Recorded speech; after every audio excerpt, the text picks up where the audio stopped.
Bismillahirrahmanirrahim. Assalamualaikum warahmatullahi wabarakatuh. Salam sejahtera untuk kita semua. Om Swastiastu, Namo Buddhaya. Salam kebajikan, Sampurasun. Rahayu Sagung Dumadi. Semoga seluruh makhluk hidup di semesta ini, baik yang kelihatan maupun yang tidak kelihatan, di setiap ruang dan waktu, di semua tingkatan, senantiasa hidup berbahagia.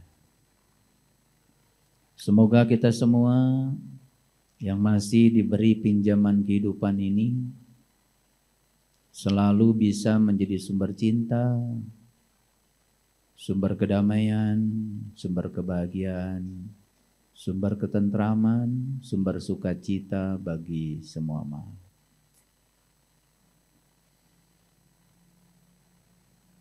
Segala puji hanya milik Allah, Sang Keberadaan, Sang Kehadiran, yang sekarang mewujud dalam diri kita sebagai nafas kita.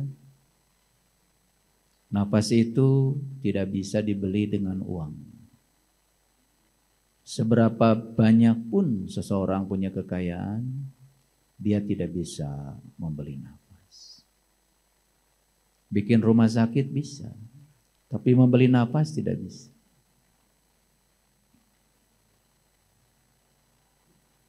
Apa sesungguhnya nafas itu? Nafas itu adalah wujud nyata keberadaan Allah dalam diri. Karena dengan kehadiran nafas kita bisa melihat, bisa mendengar, bisa merasa, bisa duduk seperti ini tuh mewah. Karena suatu saat kita tidak akan bisa duduk seperti ini lagi. Merasakan sentuhan air saja saat kita sedang cuci tangan di wastafel, bagi saya itu mewah. Karena suatu saat air akan menyentuh tubuh kita dan kita tidak merasakan lagi sensasinya. Bisa mendengar suara-suara orang, baik itu yang marah, yang menyanjung, bagi saya itu mewah. Karena suatu saat kita punya telinga dan tidak akan bisa mendengar mereka lagi. Mendengarkan suara tangisan anak kita, cucu kita, bagi saya itu mewah. Karena suatu saat kita tidak bisa mendengar lagi. Kalau semua orang sadar bahwa apapun yang kita rasakan saat ini, di sini, sekarang itu adalah sebuah kemewahan. Akibat kehadiran Dia yang mewujud dalam diri kita sebagai nafas kita. Maka rasa syukur kita tidak akan pernah berkurang dari waktu ke waktu. Kita akan merasakan rasa syukur yang dalam, semakin dalam, semakin dalam. Bahkan kita mungkin suatu saat masuk di kesadaran syukur yang terdalam, kita akan menangis, air mata kita mengalir, yang ada cuma hangat-hangat air mata. Tidak berani lagi menggugat kepada Allah, ya Allah kenapa kehidupanku seperti ini? Tidak lagi berani menggugat kepada Allah, kenapa kehidupanku seperti ini? Yang disampaikan kepada Dia, ya Allah, apapun yang Engkau takdirkan harus terjadi dalam hidupku, ajarkan aku bisa menerima pesan di balik semua itu. Karena hidup adalah serangkaian perjalanan untuk dijalani agar kita paham. Ini adalah sekolah yang sangat mahal. Kehidupan ini adalah laboratorium yang sangat mahal. Dan banyak orang yang kemudian meluangkan waktu dalam kehidupan hanya untuk hal-hal yang tidak berguna. Oleh karena itu, mari kita penuhi dada kita dengan rasa syukur yang dalam. Dan kita sadari kita bisa duduk, bisa bernafas, bisa melihat, bisa mendengar, bisa merasakan energi lembut yang mengalir di seluruh sel dalam tubuh kita. Dan mari kita puji Dia bersama-sama membaca hamdalah. Alhamdulillah. Mari kita awali kajian kita di pagi yang penuh berkah ini. Semoga Allah meridhoi, memberkahi, dan semoga beliau membukakan pintu kecerdasan kita, sehingga kita bisa menangkap pesan-pesan dan sinyal-sinyal yang disampaikannya kepada kita untuk kehidupan kita yang lebih bermutu, lebih bahagia, lebih baik. Kita sapa semuanya dengan kelembutan dan cinta, seraya membaca basmalah. Bismillah.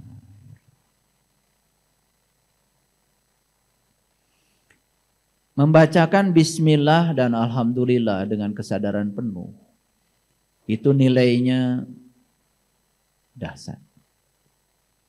Tapi kalau kita membaca bismillah dan alhamdulillah sekedar menggugurkan kewajiban supaya kelihatan lebih religius, ya nggak ada arti. Bagi orang yang bertanggung jawab ketika dia mengucapkan bismillah atas nama Allah, kesadarannya akan muncul. Ketika saya mengatakan atas nama Allah, berarti saya harus mewakili sifat-sifatnya. Saya harus bekerja atas nama Dia, untuk Dia, bukan untuk kepentingan saya. Itu saja disadari sudah sangat luar biasa. Para sahabatku, hari ini saya akan berbicara sebuah topik yang sangat sederhana. Topiknya adalah jangan berhenti bertanya. Keingintahuan memiliki alasan tersendiri untuk ada. Karena keingintahuan ini adalah berkah. Keingintahuan ini adalah anugerah. Dan keingintahuan ini sudah Allah titipkan pada setiap manusia.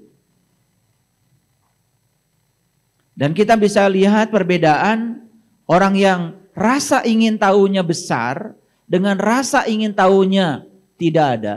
Lihat kualitas hidupnya. Orang rasa ingin tahunya besar, hidupnya dinamis, penuh berkah. Dan orang rasa ingin tahunya tidak pernah dibangkitkan, tidak pernah hidup, tidak pernah bertanya dari rasa ingin tahunya, hidupnya ya tidak akan pernah maju. Begitu-begitu aja. Orang yang sekolah itu karena dia punya rasa ingin tahu. Makanya orang yang lulusan sekolah pendidikan tinggi, kehidupannya berbeda dengan yang tidak sekolah. Orang yang tidak mau sekolah itu karena tidak mau tahu. Tapi lucu sekali, sudah bayar sekolah mahal-mahal, tetapi tidak punya rasa ingin tahu. Lebih lucu lagi. Dan sekarang untuk menjawab rasa ingin tahu kita sebetulnya nggak perlu sekolah bahkan. Karena sumber informasi begitu mudah kita dapatkan dimanapun. Ayo mau belajar apa? Mau belajar bikin marangi jengkol saja sudah ada petunjuknya.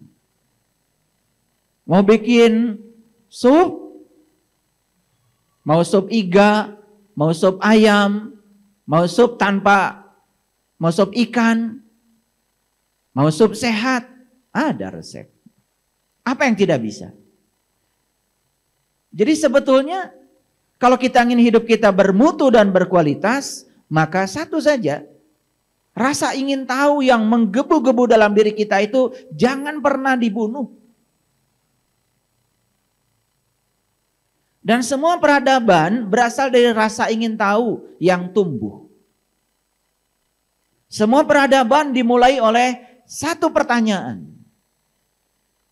Dan saya sering mengatakan, siapapun yang melemparkan pertanyaan kepada semesta, seperti seorang nelayan yang melemparkan kail berumpan ke laut. Ada harapan dapat ikan.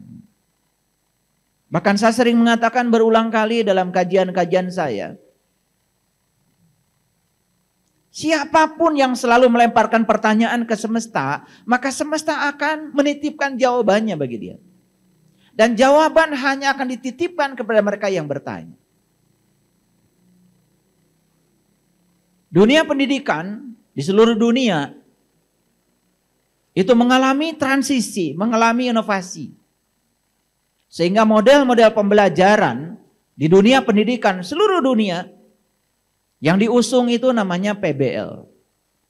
Problem based learning. Pembelajaran berbasis problem.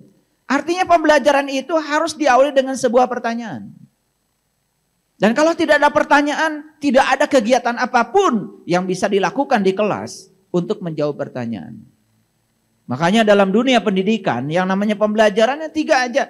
Pendahuluan, bertanya. Kegiatan inti, menjawab pertanyaan. Dan kegiatan penutup, kalau sudah menjawab pertanyaan, hasil jawaban kita mau diapakan. Itu saja. Tapi kemudian diperumit ya dengan berbagai macam keruwetan, akibatnya banyak yang tidak tahu esensi dari pembelajaran.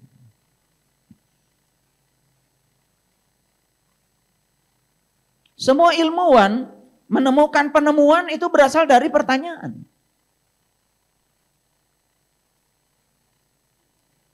Orang bikin skripsi, bikin tesis, bikin disertasi, dimulai dari pertanyaan. Bahkan pertanyaan terus dirumuskan dalam sebuah rumusan masalah. Dan rumusan masalah itu wujudnya apa? Wujudnya adalah pertanyaan. Kalau tidak ada rumusan masalah, tidak ada penelitian. Tidak ada rumusan masalah, nggak ada skripsi, nggak ada tesis, nggak ada disertasi. Tidak ada semua itu. Dan itu bukan hanya di kelas sebetulnya. Itu harus terjadi dalam kehidupan. Apapun dalam hidup, pertanyakan.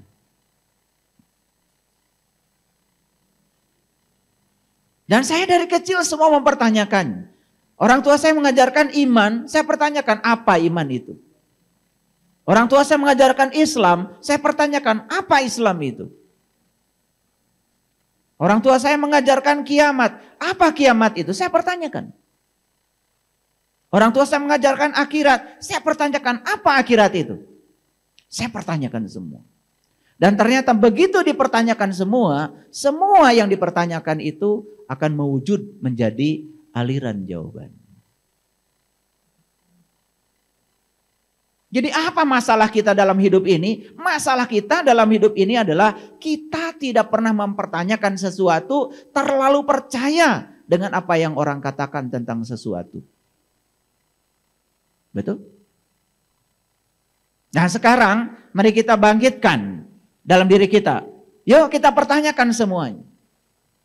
Waktu saya diajarkan rukun iman, iman pada Allah. Saya pertanyakan gimana caranya supaya saya bisa iman pada Allah. Saya pertanyakan apa imannya, saya pertanyakan juga Allah itu apa. Orang yang sudah tinggi tingkat kesadarannya tidak pernah bertanya Allah itu siapa. Karena siapa itu mengacu kepada sebuah sosok. Dan Allah bukanlah suatu sosok. Makanya saya pertanyanya, apa Allah itu? Saya harus iman pada malaikat. Apa malaikat itu? Saya harus iman kepada Rasul. Apa Rasul itu? Saya harus iman pada kitab. Apa kitab itu? Apa seperti yang dipahami orang? Saya harus iman pada takdir, qada dan qadar. Apa itu? Saya harus iman pada hari kiamat. Apa hari kiamat itu? Saya pertanyakan semua. Dan karena semua dipertanyakan, maka semesta mengalirkan jawaban yang pasti.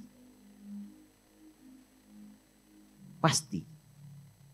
Dan siapapun yang tidak pernah mempertanyakan, tidak akan pernah punya pengetahuan baru. Karena semua hal baru, pengetahuan baru, berasal dari sebuah pertanyaan.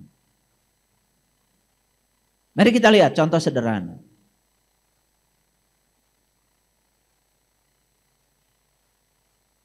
Seorang ilmuwan mempertanyakan yang sederhana saja. Mengapa air itu bisa melarutkan gula? Mengapa air itu bisa melarutkan garam? Dan kenapa air itu menjadi pelarut yang sangat baik? Pertanyaan bukan? Pertanyaan. Karena ada pertanyaan mereka melakukan penyelidikan. Akhirnya ketemu, oh ternyata air itu molekulnya adalah H2O. Ternyata air itu disusun oleh atom H dan O. Ada 2 atom H dan 1 atom O. Ditemukan lebih lanjut lagi, oh ternyata air itu pusat muatan positif dan negatifnya itu tidak selalu berada di satu titik. Oh ternyata air itu merupakan molekul alami yang sudah terpolarisasi secara alami. Tanpa medan listrik, tanpa medan magnet, dia sudah mengalami polarisasi. Apa akibat terpolarisasi? Akibatnya molekul air itu menjadi molekul yang sangat aktif. Karena dia molekul yang sangat aktif, maka molekul air itu terus bergerombol. Karena dia bergerombol tidak pernah diam. Apapun yang dilarutkan pada air, mudah larut dalam air. Jadi bermula dari satu pertanyaan sederhana. Terus dikembangkan, terus dikembangkan, terus dikembangkan, terus dikembangkan. Sampai akhirnya, kalau molekul air bergerombol, ada apa dengan molekul air? Ilmuwan terus bertanya, oh kalau dia bergerombol, berarti dia memiliki energi. Karena setiap yang bergerombol pasti menyumbang energi. Bagaimana kalau energi itu kita bisa curi dari air yang sedang bergerombol? Gimana caranya? Kemudian orang berpikir, ketika fisika sudah memasuki pada etapa baru yang namanya fisika kuantum, segala sesuatu dipandang sebagai gelombang, sebagai energi, sebagai frekuensi, sebagai vibrasi. Apa yang terjadi di situ? Orang mulai memahami. Oh, jangan-jangan untuk memecahkan gerombolan air ini perlu dikasih energi. Maka orang mulai berpikir, gimana kalau kita kasih gelombang? Gelombang dengan frekuensi berapa? Panjang gelombangnya berapa? Kecepatan berapa yang bisa memecahkan gerombolan air? Diselidiki terus, ketemulah yang namanya gelombang pendek, microwave. Bukan sekedar itu, dia menemukan panjang gelombang berapa yang bisa merontokkan gerombolan air. Ketemu panjang gelombangnya sekian meter. Diciptakan alat namanya microwave.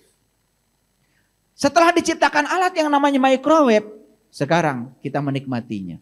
Masukkan makanan yang mengandung air ke dalam microwave. Pencet. 2 menit, 3 menit, makanan kita sudah panas. Gara-gara ada air. Jadi semua pertanyaan itu akan berujung pada peradaban. Setiap pertanyaan akan berujung kepada penemuan. Dan penemuan dimulai dari sebuah pertanyaan. Jadi kalau orang tidak pernah bertanya, jelas tidak akan menemukan apapun dalam kehidupan. Yuk, betapa enaknya ya pagi-pagi sarapan, ingin rotinya panas, ingin buburnya panas, ingin sayurnya panas, tinggal buka microwave, kemudian kita masukkan, pencet, 2 menit, 3 menit, sudah panas. Pernah nggak kita bertanya, kenapa orang bisa menciptakan alat seperti ini? Pernah nggak kita bertanya, kenapa orang menciptakan laptop? Pernah nggak kita bertanya, kenapa orang menciptakan infocus? Kita semua abai dan tidak pernah bertanya. Yang terdekat saja, kenapa Anda bisa melihat? Kenapa Anda bisa mendengar? Kenapa Anda bisa bicara? Yang sederhana itu saja sudah lewat. Tidak ada pertanyaan. Apa yang terjadi? Kita akhirnya hidup dalam keadaan jauh dari kesadaran. Jadi seperti robot saja. Hanya menjalankan mekanisme tertentu tanpa kesadaran. Jangan-jangan kita sekarang ini sudah kehilangan kesadaran. Semua sudah jadi robot. Hanya menjalankan aktivitas tertentu tanpa kesadaran. Sholat 5 waktu sudah kayak robot tanpa kesadaran. Wudhu sudah kayak robot tanpa kesadaran. Semua tidak pernah dipertanyakan. Saya ketika membaca doa Rasulullah, ketika wudhu, Rasulullah mengatakan, ketika air itu dibasuhkan ke wajah, beliau ngasih doanya aneh. Ya Allah, putihkan wajahku dengan cahayamu. Padahal sebetulnya yang dikenakan ke wajah kita kan air. Kenapa doanya tidak, ya Allah, bersihkan wajahku dengan air ini? Yang disampaikan ke wajah kita air, tapi yang beliau katakan dalam doanya, ya Allah, putihkan wajahku dengan cahayamu. Kenapa minta diputihkan wajah dengan cahayanya? Kan gak ada cahaya. Yang dimasukkan, yang ditempelkan di wajah kita kan air. Kenapa doanya jadi putihkan wajahku dengan cahayamu? Kalian tidak bertanya, tidak ada jawaban. Ketika kita melihat diri ini. Dari ujung rambut sampai ujung kaki, saya pertanyakan. Kenapa yang seperti ini disebut manusia? Dan kenapa bentuk manusia kok beda dengan gajah, beda dengan harimau, beda dengan semut? Untuk apa Tuhan menciptakan tubuh ini seperti ini? Tidak mungkin sekelasnya beliau itu tidak merancangnya dengan penuh rencana. Apalagi ketika kita dibimbing oleh Al-Quran. Quran mengatakan, Huwallazi yusawwirukum fil arham kaifa yasha. Dialah Tuhan yang telah menciptakan segala sesuatu dengan penuh rencana. Kalau dia menciptakan sesuatu dengan penuh rencana, harusnya pertanyakan, kenapa jari saya kok tidak sama panjang? Kenapa jaraknya pun tidak sama? Tidak mungkin dia menciptakan ini tanpa rencana. Apa rencana beliau dengan semua ini? Karena saya pertanyakan, saya mendapatkan jawaban dari semua. Dari ujung rambut sampai ujung kaki, ternyata semua itu luar biasa. Semua penuh dengan rencana. Jadi kenapa saya bisa baca data karma seseorang? Karena saya mengawali semua dari pertanyaan. Kenapa wajah manusia berbeda? Dari situ aja pertanyaan. Coba kita melihat wajah-wajah berbeda. Pernah bertanya? Enggak pernah bertanya. Makanya tidak ada jawaban bagi Anda yang tidak pernah bertanya. Tapi kalau kita pahami, kenapa Tuhan menciptakan wajah-wajah berbeda? Model manusia semuanya sama. Saya tidak berbicara cantik atau ganteng, itu soal selera. Tapi modelnya sama. Telinga kita ditaruh di sini. Mata kita ditaruh di sini, semuanya sama. Cuman ada yang telinganya lebar, sempit, itu perkara lain. Ada yang matanya belotot, kemudian ada matanya sipit, itu perkara lain. Tapi modelnya sama. Dari situ saya dapat jawaban. Ternyata apapun keyakinannya, apapun agamanya, dengan melihat model manusia yang sama, sebetulnya jalan menuju Tuhan itu untuk setiap manusia sama. Tetapi ekspresi setelah dia sampai kepada Tuhan yang namanya ibadah syariat kemudian berbeda-beda. Di Quran sendiri Allah mengatakan di setiap zaman yang namanya ibadah syariat itu beda. Syariatnya Nabi Adam sampai Nabi Muhammad syariatnya berbeda. Tapi yang disembah bukannya Tuhan yang sama. Ini yang pernah haji. Kalian yang haji 2 kali. Agak berbeda waktunya. Dulu lempar jumroh itu kan ada kayak sumur begitu. Kemudian di tengahnya ada pilar. Dan pilar itu yang dilempari. Dan kenapa dirubah sekarang? Tidak melempari pilar segitulah. Dan kenapa sekarang jadi melempar dinding, tidak melempar pilar itu? Karena setelah dicoba, ternyata madorotnya banyak. Ini bentuknya lingkaran, yang ini pilar. Dan kita anggap setan itu ada di pilar itu, bukan? Yang sini bernafsu sama setan, kemudian melemparnya kuat sekali. Puh! Ternyata batunya kena kening yang sebelah sana.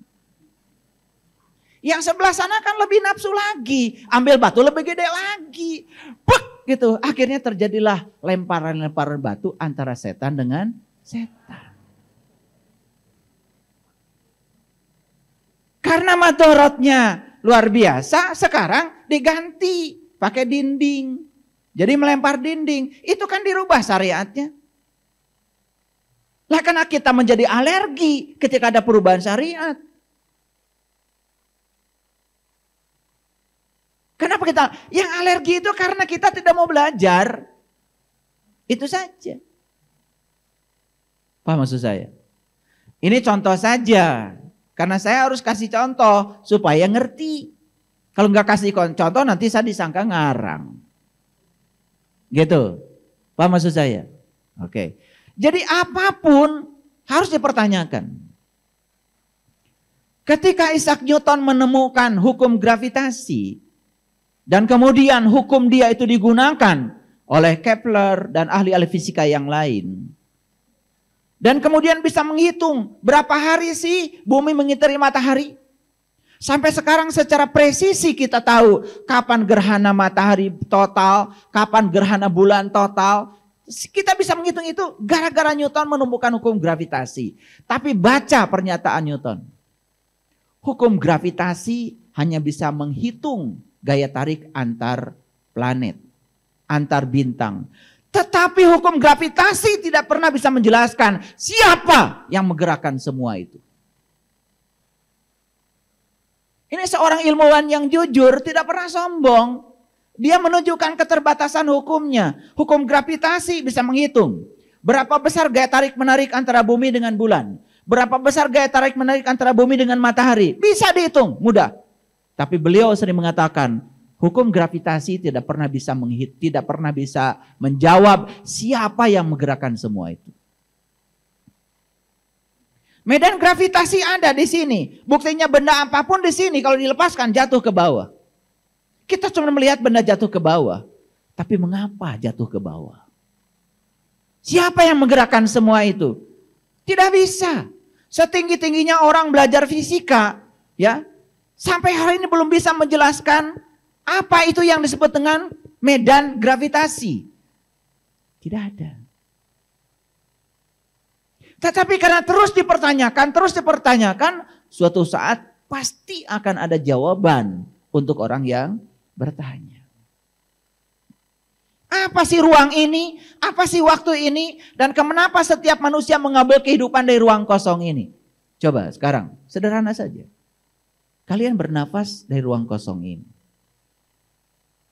Dan mengembalikan nafas pada ruang kosong ini. Pernah bertanya nggak? Apa sih sesungguhnya ruang kosong ini?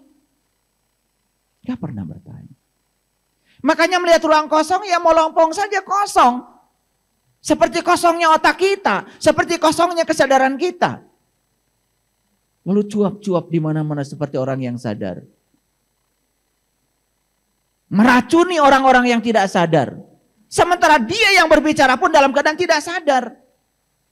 Bayangkan. Orang yang tidak sadar. Bicara tentang ketidaksadarannya. Pada orang yang sama-sama tidak sadar, bukankah dia sedang menyebarkan virus ketidaksadaran?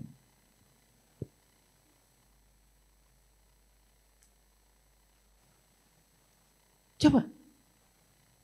Orang menceritakan nanti di akhirat begini, begitu, begini, begitu. Dia sendiri belum pernah ke sana. Dan lucunya, kita pun ikut percaya. Bukankah percaya itu harus ada bukti?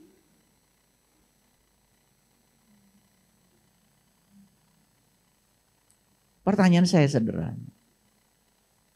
Tunjukkan pada saya, ada enggak Nabi dan Rasul yang menyembah Tuhan dari kecil seperti kita tanpa mempertanyakan dulu siapa atau apa Tuhan itu? Enggak ada. Nabi Muhammad sendiri baru menyembah sama Tuhan itu kan setelah Isra Mi'raj. Mempertanyakan dulu. Setelah mempertanyakan, kemudian mendapatkan jawaban. Setelah jawaban itu ada, pasti ini Tuhanku. Baru menyembahnya. Kita begitu apa tidak? Gitu. Tidak. Dan lucunya kita tidak pernah mempertanyakan. Tapi ingin diakui sebagai umatnya Nabi Muhammad. Tetapi metodenya, tata cara beliau tidak pernah kita ikuti. Lucu apa tidak? Oke. Oleh karena itu, hari ini kita punya topik yang sangat keren. Jangan berhenti bertanya. Karena keingintahuan memiliki alasan tersendiri untuk ada. Keingintahuan itu adalah anugerah Allah yang diberikan pada setiap orang. Satu dengan yang lain perbedaannya cuman ada yang keingintahuannya itu dipupuk.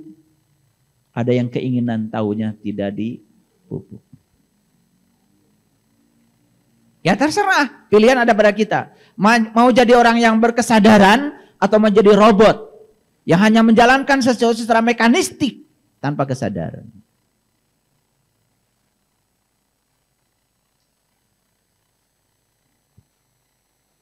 Apa sesungguhnya rasa ingin tahu itu? Rasa ingin tahu atau sering disebut dengan keingintahuan. Bahasa Inggrisnya adalah curiosity. Merupakan keinginan untuk menyelidiki dan mencari pemahaman terhadap rahasia alam. Jadi apa? Rasa ingin tahu. Keingintahuan itu apa? Keinginan untuk menyelidiki dan mencari pemahaman terhadap rahasia alam. Jadi kita harus kembali lihat tadi diskusi. Allah menyatakan begini. Aku adalah suatu perbenaran yang tersembunyi. Aku ingin agar aku dikenali. Maka aku ciptakan semesta ini agar dengan semesta ini kalian bisa mengenali aku. Jadi sebetulnya semesta ini diciptakan oleh Tuhan hanya satu tujuan, agar kita mengenalnya. Bahkan dalam bahasa diskusi Allah sendiri mengatakan, fa'ahbabtu an u'rifa. Aku rindu untuk dikenal. Jadi beliau itu rindu untuk dikenal. Saking rindunya untuk dikenal, maka beliau menciptakan alam semesta ini. Jadi sebetulnya alam semesta ini ada, tujuannya cuma satu. Agar kita bisa mengenali Dia. Pertanyaannya, ada nggak rasa ingin tahu yang dalam untuk tahu rahasia semesta ini? Ada?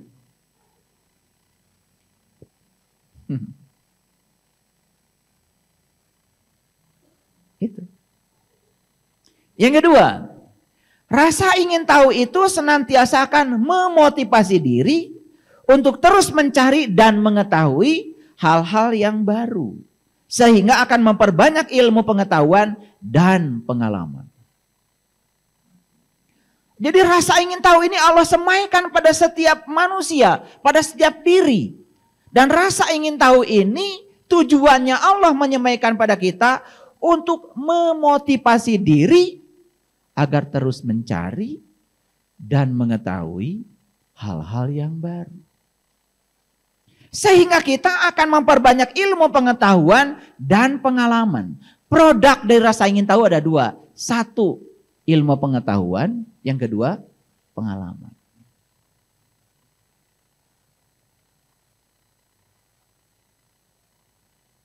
Makanya setelah Al-Fatihah, surat kedua kan Al-Baqarah. Al-Baqarah dimulai dengan apa? Alif, lam, mim. Dibacanya alif, lam, mim.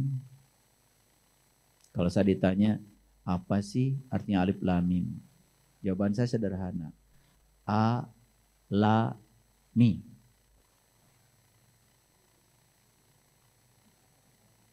Sederhana. Usah pusing-pusing. Apa? A, la, mi.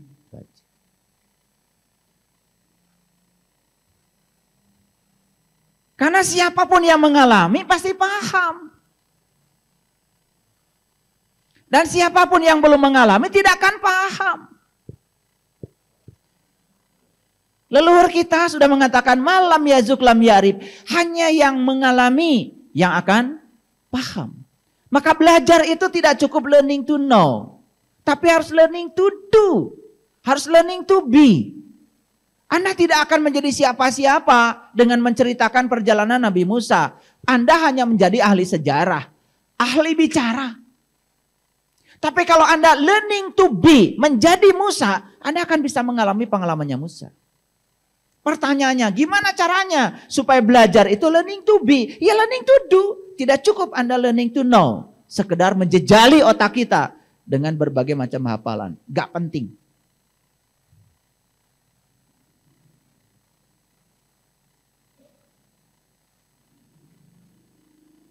Jadi, alif lam mim apa?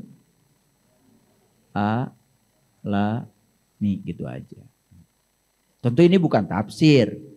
Bukan tafsir, karena saya bukan ahli tafsir. Supaya gampang. Itu aja. Alami Allah, alami malaikat, alami kitab, alami semua. Ngerti semuanya. Dan yang sudah mengalami Allah, dia tidak akan menjelaskan lagi Allah. Karena siapa yang sudah mengalami Allah, sudah sampai kepada pengalaman itu, dia tidak butuh lagi penjelasan.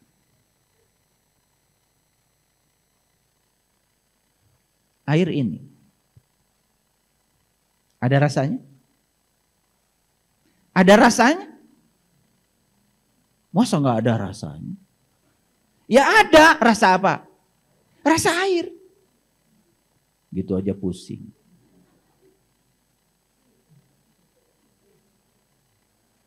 Saya pandang saja, gimana sih rasanya kamu? Taruh. Cari buku tentang air. Wah, dibaca berlembar-lembar penjelasan tentang rasa air. Sampai pada rasa air. Jadi saya cuma khawatir aja terlalu banyak orang yang merasa dirinya seakan-akan ahli rasa air. Padahal dia baru baca buku tentang air. Dia lupa bahwa buku tentang air bukan air. Karena buku tentang air bukan air, bukan? Karena air itu ya ini. Gimana rasanya air? Ya buka botolnya, minum. Gimana rasanya air? Pokoknya gitu deh.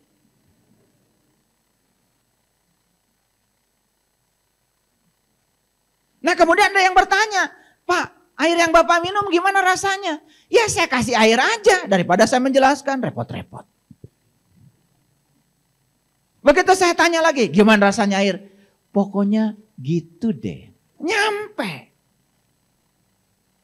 Kan lucunya sekarang ini, waduh ya, banyak yang ngajarkan sifat-sifat Allah, nama-nama Allah. Kayak dia itu udah merasakan aja. Padahal baru baca dari buku. Lalu muncullah yang namanya pikiran-pikiran gelap kita masuk di situ. Allah saja dijelaskan. Dia yang tak terjelaskan mau dicoba dijelaskan dengan pikiran yang terbatas. Bagaimana mungkin yang tak terbatas dijelaskan dengan pikiran yang terbatas? Dan selama ini di majelis taklim banyak membicarakan Allah. Apakah yang dibicarakan Allah? Bukan. Yang dibicarakan adalah persepsi masing-masing pembicara terhadap Allah. Apakah persepsi tentang Allah itu Allah? Ini agak dalam sedikit ngaji hari ini ya. Biar mikir. Karena selama ini kan ngaji gak pernah mikir. Paham sampai sini? Jadi pengalaman itu yang paling penting. Maaf ya. Dalam satu sesi pelatihan buka mata kolbu, peserta menggigil. Wah, menggigil. Hebat menggigil.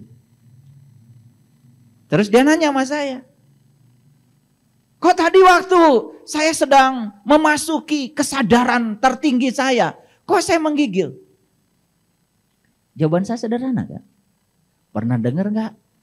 Nabi Muhammad ketika di Gua Hira, ketika mendapatkan pengalaman spiritual pertama kali, bukankah beliau menggigil? Dan minta diselimuti oleh istrinya. Oh, begitu. Sudah, saya tidak menjelaskan lagi. Tidak perlu menjelaskan kenapa menggigil. Repot saya. Dan kata-kata saya tidak akan cukup untuk menjelaskan menggigil adalah repot. Betul Pak Tis? Kita ini selama ini tertipu. Tertipu sama orang-orang yang kelihatannya seperti pandai karena banyak menjelaskan. Padahal yang dia jelaskan bukan sesuatu yang terjelaskan. Ngerti sampai sini? Jadi gimana rasanya Allah? Gitu deh. Siapa yang bilang begitu? Yang sudah merasakan tauhid yang sebenarnya. Yang sudah bisa meleburkan diri kepadanya. Selesai kata-kata. Maka orang yang sudah tahu, dia akan berhenti bicara. Makanya orang yang tahu itu diam. Dan orang yang bicara itu tandanya dia tidak tahu. Seperti saya.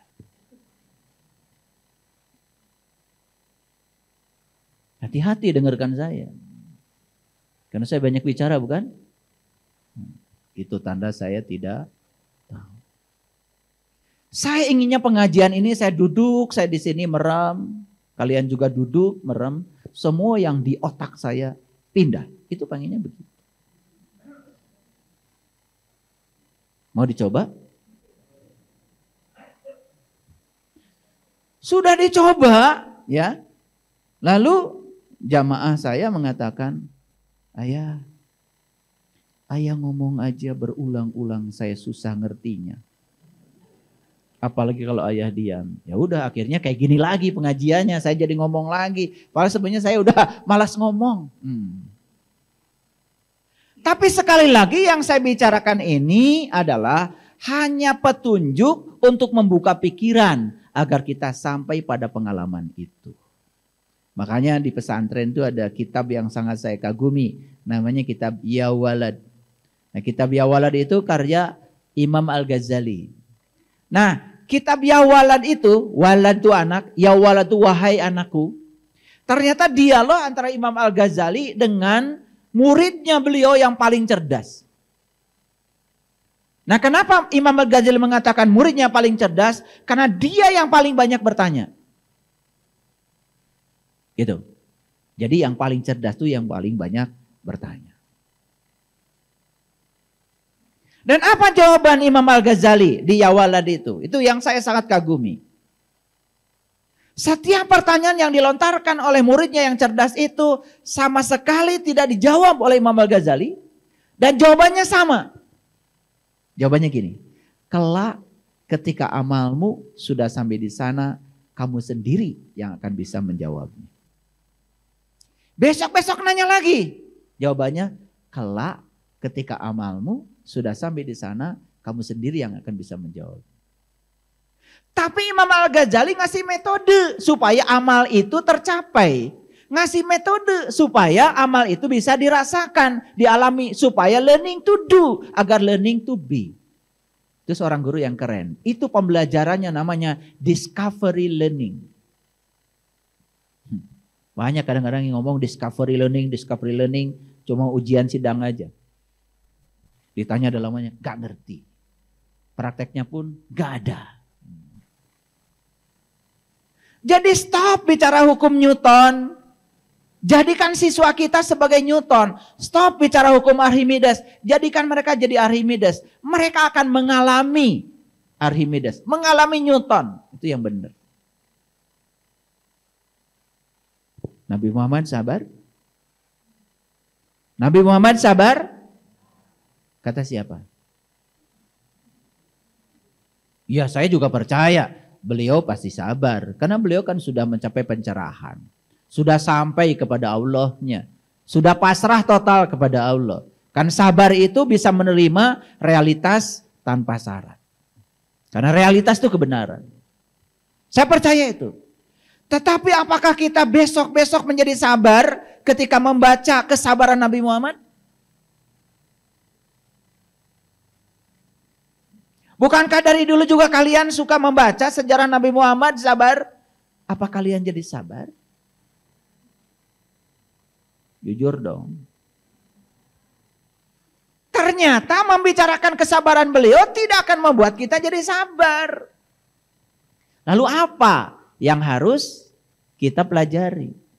Pelajari kenapa beliau bisa sabar. Daripada bicara kesabaran beliau terus menerus. Sudah pasti beliau udah mencapai itu. Tetapi mengapa beliau sabar? Coba cari asalnya. Itu yang saya pelajari. Oh ternyata beliau sabar itu karena apa? Beliau itu berusaha untuk mengenal Tuhannya. Sampai beliau bisa memanunggal bersama Tuhannya. Sehingga sifat Allah yang maha sabar, sifat Allah, tercelupkan ke dalam dirinya Muhammad menjadi sabar. Oh berarti kalau saya ingin sabar, saya pun harus ngikuti metodenya beliau. Gimana caranya saya bisa memanunggal dengan Allah saya, Tuhan saya. Yang lebih dekat kepada saya daripada uratan di leher saya. Itu apa tidak belajarnya? Pasti gak begitu. Pasti gak begitu. Yang penting kalian udah pengajian dan dapat pahala. Itu kan? Kalau ditanya pahala itu apa? Gak ngerti juga. Ya jangan-jangan kan kalian kayak gini ya. Saya pernah tanya tuh orang yang selalu nawarin pahala sama saya. Saya tanya, pahala itu apa? Gak ngerti. Diam 1000 bahasa. Padahal kemana-mana dia sudah obral itu yang namanya pahala. Tapi begitu saya tanya pahala itu apa? Barangnya seperti apa? Tunjukkan sama saya. Bingung dia. Yang lucu itu banyak yang belum lihat barangnya tapi percaya. Saya percaya pahala itu ada. Karena itu dikabarkan oleh Allah. Falahum ajrun ghairu mamnun. Ada. Tapi lihat bahasa Arabnya. Apa pahala? Ajrun. Ajrun itu berarti zarah. Zarah itu sesuatu yang mewujud. Nyata. Kalau Anda belajar ilmu, pahalanya apa? Anda naik derajatnya. Hari ini banyak orang yang ingin mendapatkan pencerahan dari Anda. Itu pahala. Pahala itu dirasakan sekarang loh, bukan nanti. Coba kalau Anda berbuat baik kepada orang lain, bahagia nggak Anda? Lah itu pahala. Anda bahagia setelah melihat orang lain bahagia. Kapan dirasakannya? Sekarang. Nanti, ya urusan nanti. Kan hidup itu di sini saat ini sekarang. Besok belum tentu hidup. Nah, rasa ingin tahu itu sering disebut kepo.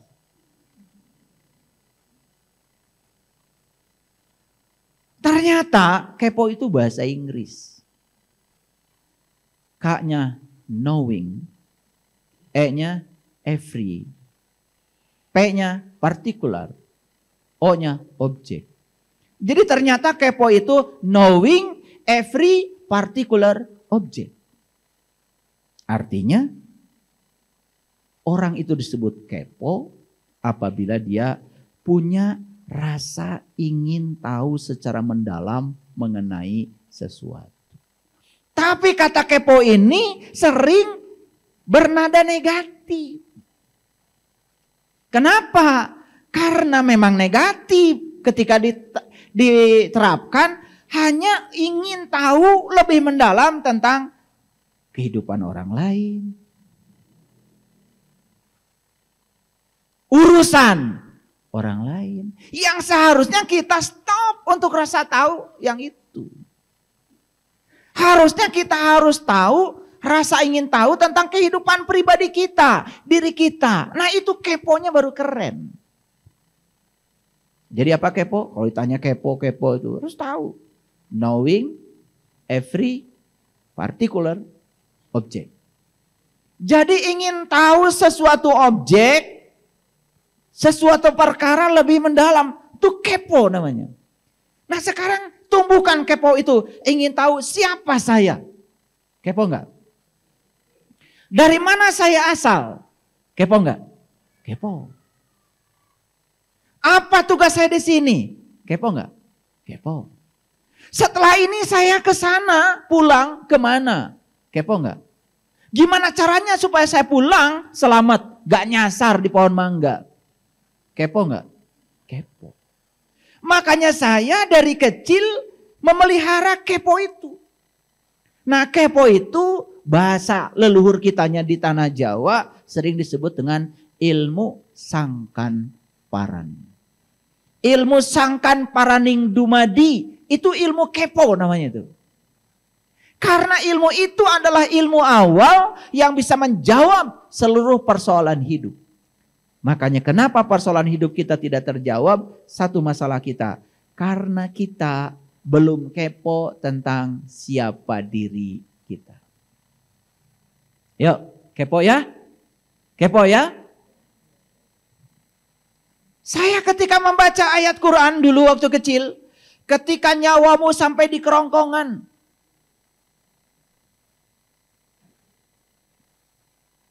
Pada saat itu seharusnya kamu melihat. Aku lebih dekat kepadamu.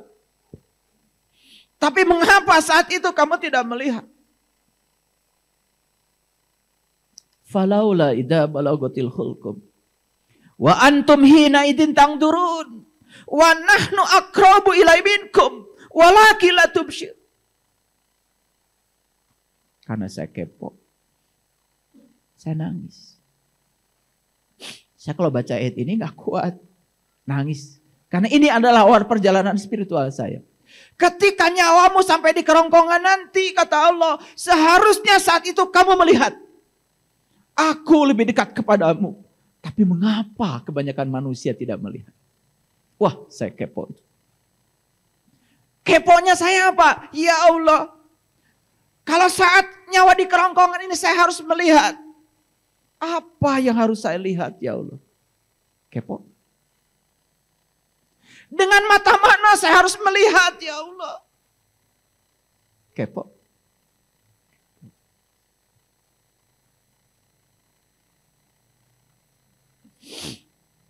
Kepada siapa saya harus belajar agar saat itu saya bisa melihat? Kepo. Kalau saya tidak bisa melihat ya Allah, bagaimana nasib saya saat itu? Kepo. Karena kepo itulah kemudian saya menangis. Saya takut dengan kematian dan saya berguru, terus berguru. Mencari tahu. Saya tanya kepada si A, nanti kalau saya mati nanti gimana caranya saya supaya bisa melihat? Saya malah dimarahi, dimurtadin. Saya tanya kepada si B, nanti kalau saya mati kata Allah saya harus melihat. Apa yang harus saya lihat?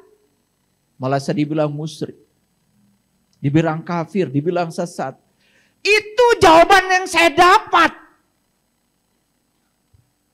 Dan kemudian saya berhenti mencari. Saya protes habis kepada Allah. Dan saya minta dijawab oleh beliau sendiri. Karena beliau bersama saya lebih dekat kepada saya daripada urat nadi leher saya. Karena kalau bertanya keluar jawabannya sama begitu. Saya dianggap salah, saya dianggap murtad, saya dianggap sesat. Padahal itu pertanyaan yang sederhana. Kan itu pertanyaan lahir dari Quran. Kata Quran, ketika nyawamu sampai di kerongkongan nanti, saat itu kamu harus melihat. Padahal ketika mata ini tertutup, ketika sakaratul maut saya saksikan, tidak ada yang bisa melihat dengan ini. Berarti Allah sedang menunjukkan kepada kita, aku akan kasih satu penglihatan lain kepada kamu. Maka di Quran surat Ar-Rahman Allah mengatakan, ada dua penglihatan yang aku berikan kepada kamu. Satu penglihatan lahir, satu penglihatan batin yang disebut dengan penglihatan kolbu, penglihatan jiwa. Kalau matamu masih tertutup sampai kau mati, maka kamu akan mati dalam keadaan tertutup. Dan itu dijelaskan dalam Al-Quran. Pada saat itu ada sekelompok manusia yang berteriak kepada Allah. Ya Allah, kenapa kau himpunkan aku dalam keadaan buta? Padahal dulu aku adalah orang-orang yang melihat. Apa kata Allah di Quran? Fa innaha la ta'mal absyar walakin ta'mal qulubul lati fis syudur. Yang buta bukanlah matamu yang itu, tapi yang buta adalah mata kesadaranmu. Yang buta adalah mata kalbumu.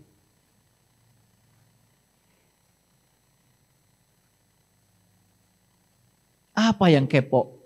Yang dikepoin oleh kita selama ini? Urusan orang. Pribadi orang. Bahkan sesuatu yang tidak bisa kita jangkau. Rasa ingin tahu kita luar biasa. Tetapi rasa ingin tahu pada diri sendiri sama sekali tidak ada. Pernah nggak bertanya, betulkah sholat yang saya lakukan seperti ini? Kenapa sholat yang saya lakukan tidak mengantarkan saya tercegah dari perbuatan keji dan munkar? Kenapa saya tidak bisa sholat khusyuk ya? Katanya sholat itu hiburan, kata Nabi. Katanya sholat itu hiburanku, kata Nabi dalam hadis. Tapi kok saya tidak merasa sholat sebagai hiburan, saya merasa sholat sebagai beban. Pernah nggak kita kepo dalam urusan itu? Ketika kalian tidak pernah kepo dalam urusan itu, tidak ada bagian bagi dirimu. Lalu apa yang terjadi? Yang terjadi malah kita merasa seakan-akan sudah tahu. Kenapa? Karena banyak orang yang mengundang saya, ceramah di sini, ceramah di sini, ceramah di sini, bayarannya sudah mahal, hati-hati. Semakin Anda tidak tahu, kalau Anda tidak tahu, Anda akan semakin sombong, seakan-akan Anda orang yang tahu. Itu orang yang tidak bisa ditolong. Orang yang bisa ditolong itu orang yang kepo, yang mempertanyakan segalanya. Dan siapa yang mempertanyakan segalanya berarti dia problem based learning. Dia memulai pembelajarannya dengan problem. Problem itu menjadi base learning, menjadi dasar dia belajar. Dan saya menerapkan PBL bukan di kelas, bukan pada mahasiswa. Saya menerapkan PBL pada diri saya sendiri. Dan saya tidak berani berbicara sesuatu yang saya tidak mengalami, yang saya tidak merasakan. Saya hanya bisa bicara apa yang saya alami, yang saya rasakan. Oke? Jadi seringkali kita menyebut rasa ingin tahu yang tinggi ini dengan istilah kepo. Bagus gak kalau gitu kepo? Bagus. Apa yang mau dikepokan oleh kita, itu letak bagusnya. Yuk sekarang pertanyakan. Bahkan jarang yang mempertanyakan, betulkah saya sudah iman? Apa ciri orang yang beriman? Pernah gak kepo begitu? Gak pernah. Kalau udah pakai kerudung, udah paling iman. Kalau udah pakai baju koko, apalagi pakai jubah, rada panjang dikit, ya pakai aksesoris lain. Sorban ke, merasa sudah paling, wah. Coba dikepokan dulu. Di Quran dikatakan, qad aflahal mu'minun alladzina hum fi sholatihim khashi'un. Jadi orang beriman itu sholatnya khusyuk. Tanya lagi, apa sih sholat khusyuk? Allah jawab di Quran. Wasta'inu bis-sabri was-shalah wa innaha lakabiratun illa 'alal khashiin alladzina yadunnuna annahum mulaqu rabbihim wa annahum ilaihi rajiun. Orang yang khusyuk itu orang yang sudah mulaqu rabbihim, yang sudah jumpa dengan Tuhannya. Wa ilaihi rajiun, sudah balik di kehidupan yang sekarang pada Tuhan. Sudah kembali kepada Tuhan di kehidupan yang sekarang. Tanya pada diri kita. Kalau begitu, berhakkah saya mengaku orang beriman? Sholatnya masih mikir kemana-mana. Bahkan ketika sholat, sesuatu yang susah dicari ketika sholat ketemu. Gunting yang hilang ketika sholat ketemu. Ketika tidak sholat susah. Begitu Allah, oh dipinjam tetangga. Sudah diantarkan sih sebetulnya. Diterima anak paling besar. Lalu diambil sama suami. Karena suami mau motong-motong celana kolor. Sebetulnya gunting itu sudah diserahkan pada diri kita. Dan taruh di laci. Assalamualaikum. Assalamualaikum. Tapi sombongnya habis itu ketika ditanya, kamu nyembah siapa tadi? Nyembah Allah. Padahal nyembah. Tapi susah untuk ngaku, bukan? Ya, kan dari kecil sudah diajarkan untuk mengaku. Persoalan diaku atau tidak gak pernah dipertanyakan, gak pernah dikepokan.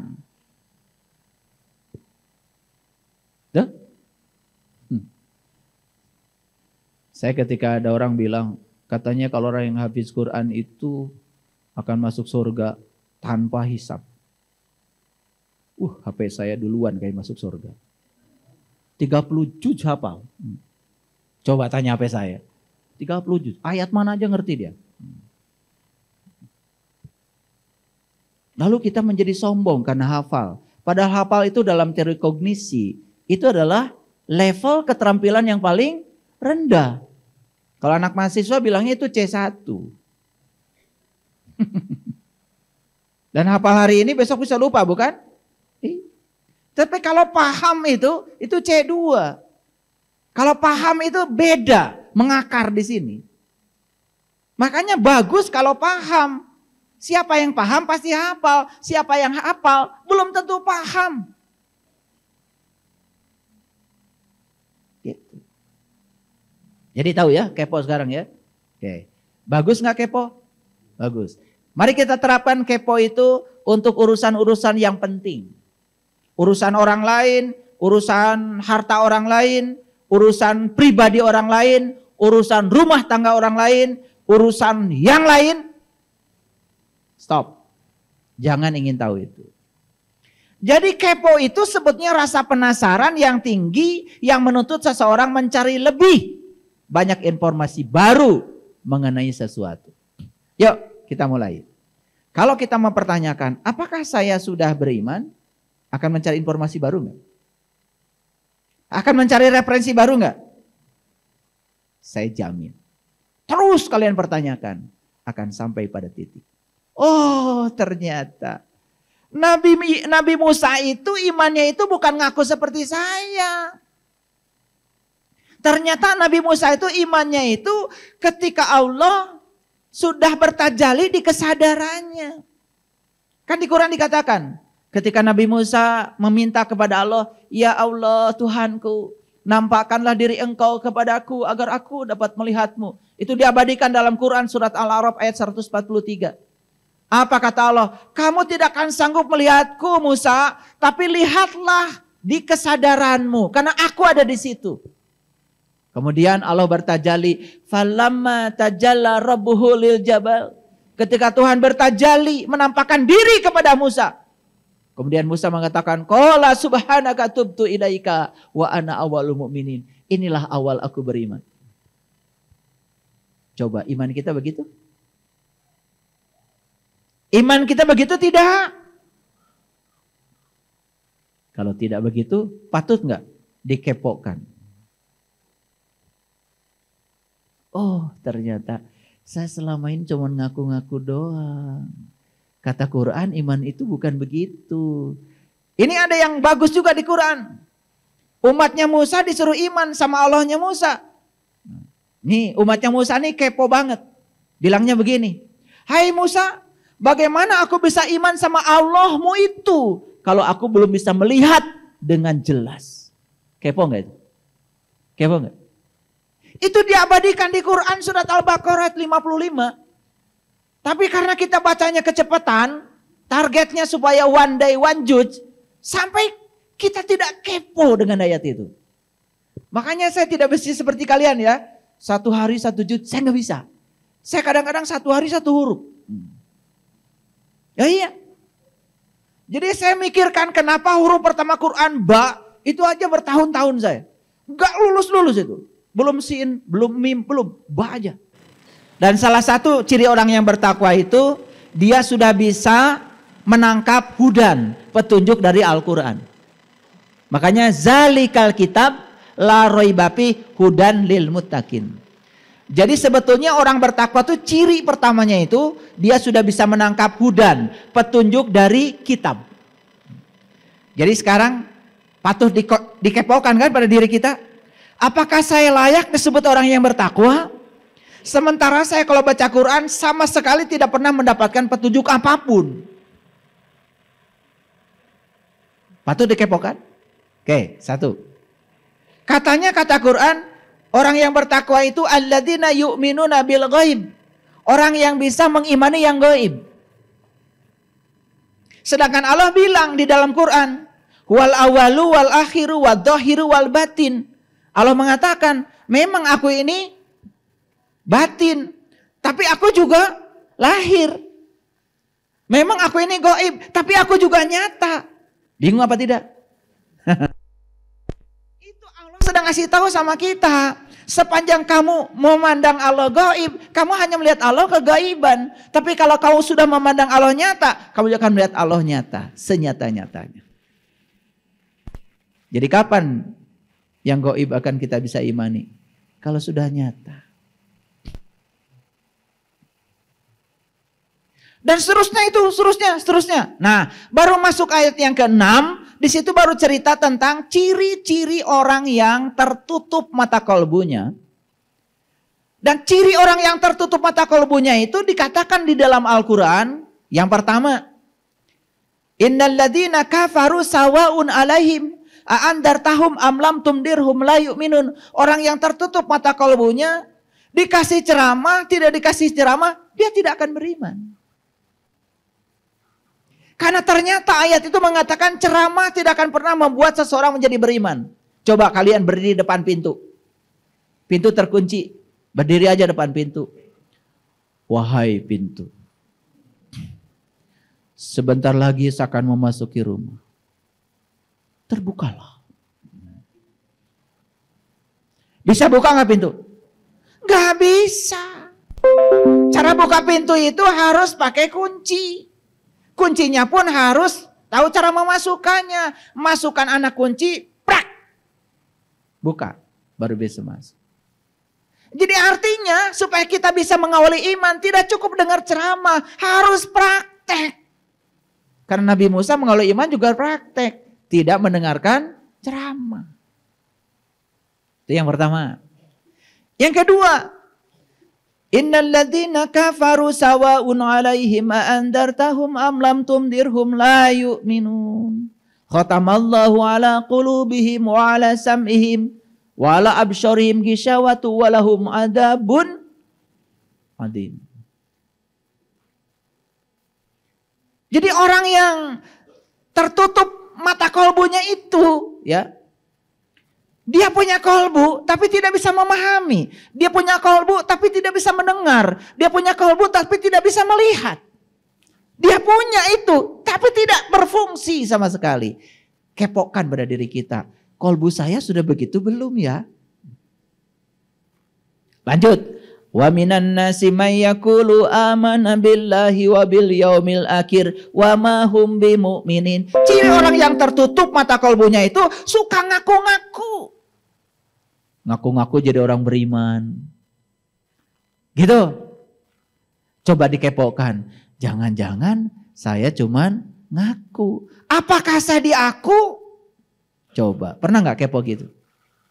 Terus tuh ngajinya. Ya, yukhadi'unallaha walladzina amanu wa ma yakhda'una illa anfusahum wa ma yashurun. Mereka ini suka menipu Allah dan orang beriman, padahal mereka ini setiap hari menipu dirinya sendiri, cuman mereka nggak sadar. Coba kepokan, jangan-jangan saya. Terus nih lanjut, nanti akan ketemu ayat yang ke-13. Tidak saya tuntaskan supaya kalian semuanya kepo. Jadi pulang dari sini dikepokan ya. Oke. Nah, ayat yang ke-13 luar biasa. Wa iza qila lahum aminu kama amanan nasu qalu anu'minu kama amanas sufaha ala innahum humus sufaha walakin la ya'lamun. Apabila dikatakan pada mereka, nah siapa mereka ini? Nah, saya kasih tahu supaya kepo. Ayat 6 sampai 17 Quran surat Al-Baqarah itu cerita tentang orang yang tertutup mata kolbunya tapi ngaku-ngaku beriman. Itu sampai 17 tuh. Nah, ini ayat 13. Berarti masih dalam kerangka itu bukan? Oke. Nah, coba kita dengar kajian ini. Apabila dikatakan kepada mereka, nih kalau baca Quran kepokan. Apabila dikatakan kepada mereka, jangan terus bacanya. Tanya dulu, siapa mereka? Itu cara baca Quran. Kepokan. Siapa mereka? Siapa? Ya orang yang mengaku beriman. Padahal dia itu masih tertutup. Iman sama Allah belum tahu Allah. Iman sama malaikat belum tahu malaikat. Ngaku aja. Jadi siapa mereka? Kita. Lu kali, gua kagak. Siapa mereka ini? Orang yang mengaku beriman, padahal cuma ngaku saja. Panjang gak? Bikin satu kalimat dari yang panjang itu. Siapa mereka? Ah itu. Karena kita itu untuk jujur pada diri sendiri susah. Saya dulu untuk memasuki yang sebenarnya. Ketika ditanya guru saya, mereka itu adalah orang-orang yang mengaku beriman, padahal mereka sesungguhnya tidak tahu yang dia imani. Guru saya bilang, siapa mereka? Saya ulangi lagi, yaitu orang-orang, wah, kepanjangan kata guru saya. Satu kata, gak ada lagi pilihan. Saya langsung jempol, bagus. Berarti kamu sudah mulai jujur pada diri sendiri. Karena ini syarat untuk menjadi orang yang tahu dan kita tahu bahwa kita tak tahu, kita harus menjadi orang yang tidak tahu tapi tahu kalau kita tidak tahu. Itu syaratnya. Dan ternyata kalau semua dikepokan, asik. Lanjut, ulangi. Apabila dikatakan pada mereka, siapa mereka?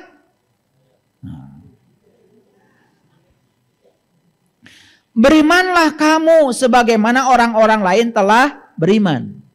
Gitu. Mereka menjawab, siapa mereka?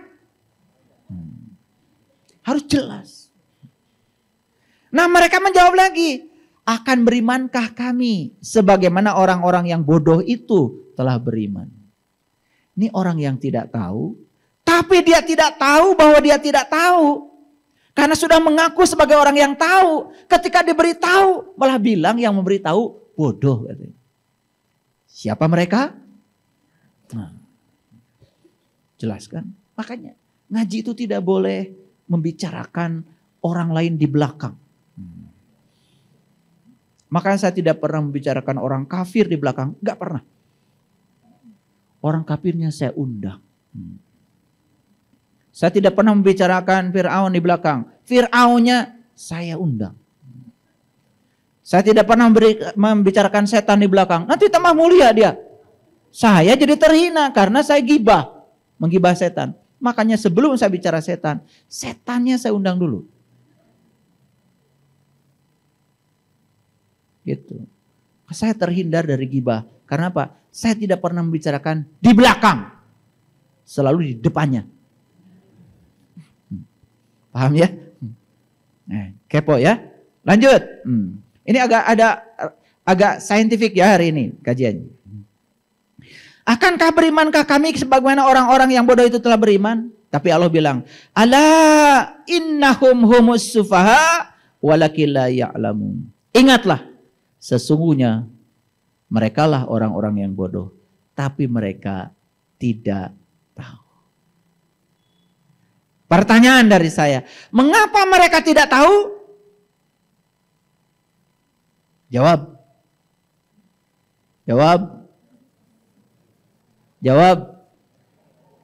Karena mereka tidak pernah menghidupkan rasa ingin tahunya.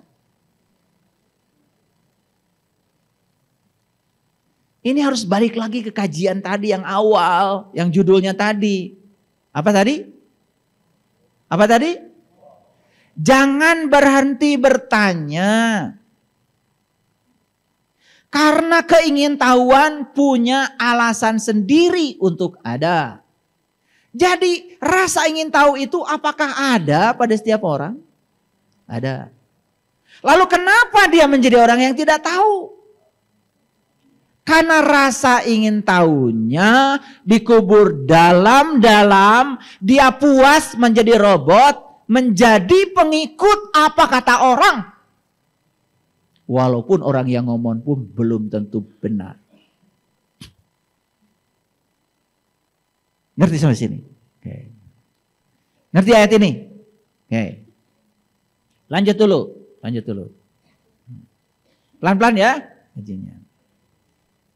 Mengapa rasa ingin tahu itu penting? Saya tanya dulu, penting gak rasa ingin tahu itu?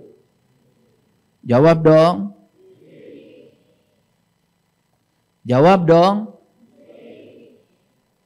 Ragu-ragu saya. Rasa ingin tahu itu penting? Digunakan enggak? Mas saya ragu-ragu terhadap jawabannya. Penting. Makanya saya ingin bertanya lagi. Digunakan apa tidak? Ya Allah. Saya bangun pagi ya. Saya lihat kabut. Kenapa terjadi kabut? Lihat pohon. Kenapa daun itu bisa tumbuh ya di ruang kosong ini? Saya lihat apa saja, semua saya pertanyakan. Saya lihat lampu aja, kenapa bisa nyala? Waduh, itu bisa berlembar-lembar loh jawabannya. Kenapa lampu bisa nyala? Karena ada arus listrik. Apa itu arus listrik?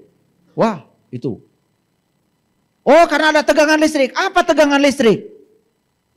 Mengapa bisa terjadi tegangan listrik? Bagaimana cara pembangkit listrik membangkitkan tegangan listrik? Bagaimana energi potensial air dirubah menjadi energi kinetik? Bagaimana turbin bisa bergerak sehingga menghasilkan listrik? Bagaimana prinsip generator listrik? Saya tanya semuanya.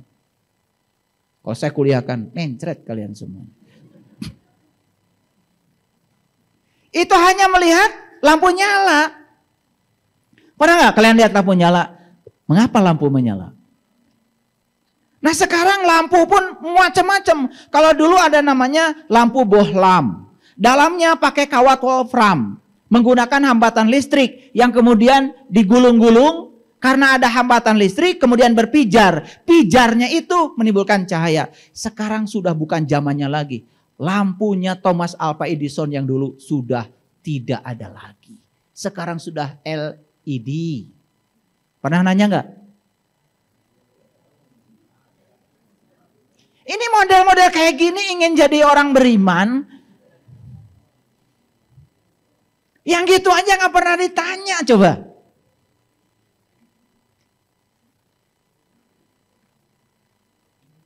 Sekarang lampu itu gak ada Bu. Sekarang adanya lampu LED. Pernah nanya Ki, apa LED? Light emitting diode. Wah itu ada dioda. Apa itu dioda? Pernah nanya? Saya yakin kalian ini memang modelnya begitu. Jadi otak kita itu terus dicokoki hafalan. Itu gak ada gunanya. Gak ada gunanya. Kita hari ini tidak perlu penghafal. Perlu pengamal. Maaf ya, agak keras saya bicara.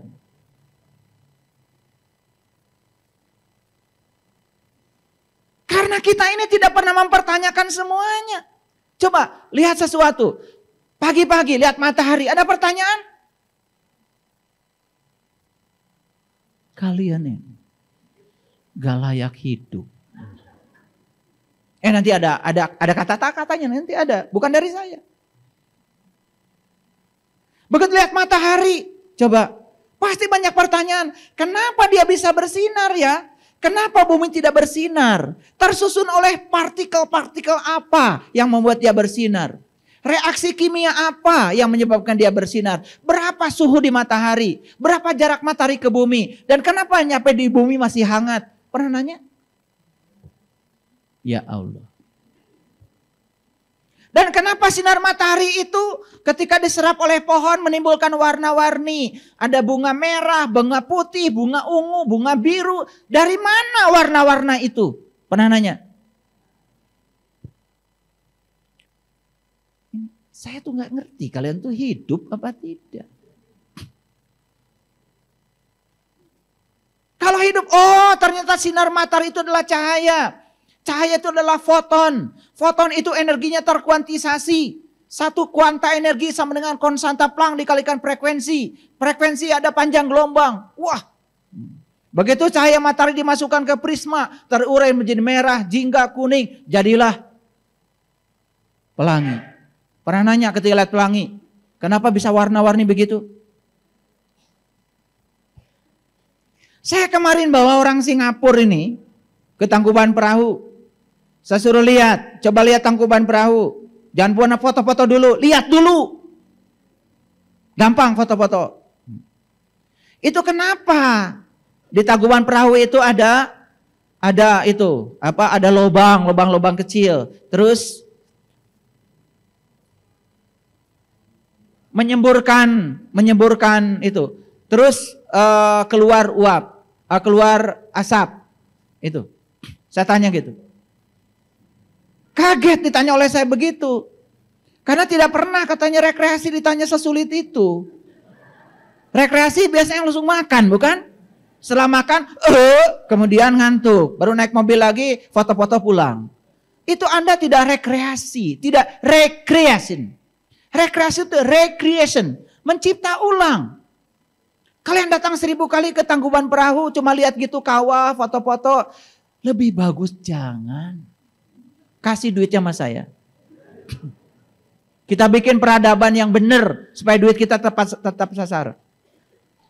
Lalu saya jelaskan, gini saya bilang, Bumi ini dulu ketika ledakan alam semesta terjadi, bumi ini berpijar. Bumi ini berpijar, panas. Suhu bumi saat itu lebih dari 1.000.000 derajat Celcius. Dan kenapa sekarang ya bagian permukaan bumi udah bisa diinjak oleh kita? Karena bumi melepaskan kalor sehingga bumi membeku bagian permukaannya. Tapi bagian yang di dalam bumi energinya masih tersimpan sampai sekarang. Jadi sebetulnya melihat letusan Gunung Merapi itu sedang melihat asal muasal bumi. Dulunya begitu. Dan sekarang bumi menjadi sangat akrab dengan kita karena sudah membeku. Batu-batuan yang di bumi itu yang dipakai rumah dulu itu cair loh. Hari ini bisa membeku karena melepaskan kalor. Ngerti apa tidak? Gak ngerti katanya. Ya sudah. Saya udah ngomong panjang-panjang gak ngerti-ngerti. Itu karena kita tidak pernah bertanya. Sama seperti kalian dikasih tahu, oh nanti akan terjadi hari kiamat. Tanya, apa kiamat? Apa kata dasar kiamat? Kiam itu bukannya bangkit. Kok kiamat jadi hancurnya alam semesta? Kalau alam semesta hancur, saya tanya, yang mana? Karena alam semesta ini luas. Yang kayak bumi aja, yang kayak gini, ada 250 miliar buah dalam galaksi Bima Sakti. Di galaksi Bima Sakti aja yang kayak bumi ini ada 250 miliar buah.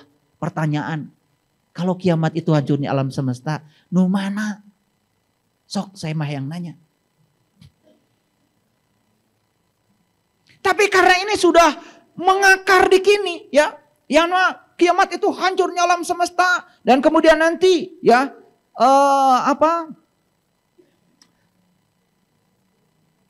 orang-orang yang sudah mati kemudian nanti akan sing para cenghul. Itu kan bahasa Inggrisnya mah. Kayak jamur katanya sing para cenghul. Abringkon kadi itu kemana?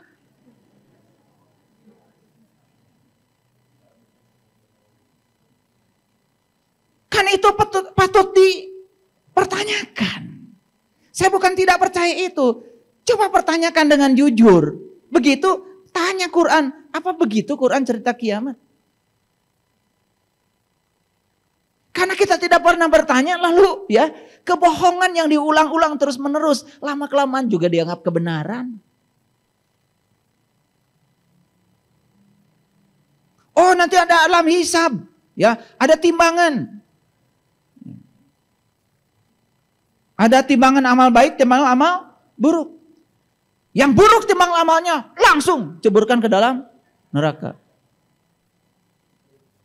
Suntrungkeun. Kan ada pertanyaan. Masa begitu Allah pada hambanya yang dicintainya? Masa iya Allah menciptakan sebuah tempat untuk menyiksa hambanya? Di mana Rahman dan Rahimnya Allah? Jadi Allah yang Ar-Rahman Ar-Rahim itu di mana? Masa begitu? Kan timbul pertanyaan, kalau gitu apa sih neraka itu? Apa sih surga itu? Kan terus dipertanyakan. Asik gak kalau belajar begitu? Asik apa tidak? Oh. Asik. Kenyataannya enggak. Makanya saya tanya tadi, rasa ingin tahu penting? Apa pentingnya? Karena pertanyaannya penting, langsung pasti. Saya udah tahu jawaban kalian. Penting. Begitu tanya, apa pentingnya? Lihat saya semuanya. Rasa ingin tahu membuat seseorang lebih peka dalam mengamati berbagai fenomena atau kejadian sekitarnya. Pertanyaan, apakah Anda peka? Kan gak peka. Coba ketika lihat nasi di hadapan kalau orang yang peka, dia mulai mempertanyakan bagaimana semesta membuat nasi. Dari apa, unsur tanah, unsur air, unsur udara, unsur api. Bagaimana cara membuatnya? Berapa orang yang terlibat untuk mewujudkan nasi di hadapan kita? Kalau peka, waduh, kesadaran itu gak pernah hilang. Makanya saya kalau habis makan, yang saya pikirkan, kebaikan apa ya yang saya bisa perbuat hari ini setelah saya makan. Karena apa? Saya makan padi, makan nasi, bukan hasil tanaman saya. Jelas yang menanam orang lain. Berarti saya punya utang budi. Saya sampai sekarang tidak tahu nasi yang saya makan siapa yang nanamnya. Karena saya tidak tahu, maka saya bertekad memberikan kebaikan itu pada siapa saja. Karena saya tidak tahu. Sadar nggak kalian kalau makan begitu? Wajah-wajah gak jelas. Rasa ingin tahu akan mendorong seseorang belajar lebih banyak. Saya tanya lagi, apakah kalian belajar lebih banyak? Maaf ya, di sini ada mahasiswa. Mahasiswa saja belajar itu karena apa? Karena pengen nilai, pengen lulus, pengen gelar.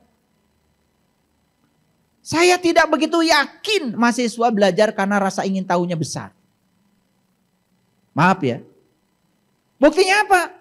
Kalau rasa ingin tahunya besar, kan gak usah disuruh dosen baca buku ini itu. Beli aja sendiri. Yang disuruh dosen beli aja, gak beli bukunya. Yang sama dosen dikatakan buku wajibnya ini, itu saja gak dibaca. Jadi sebetulnya saya ragu. Mahasiswa saja di perguruan tinggi yang sedang belajar, rasa ingin tahunya lemah seperti itu, gimana masyarakat kita?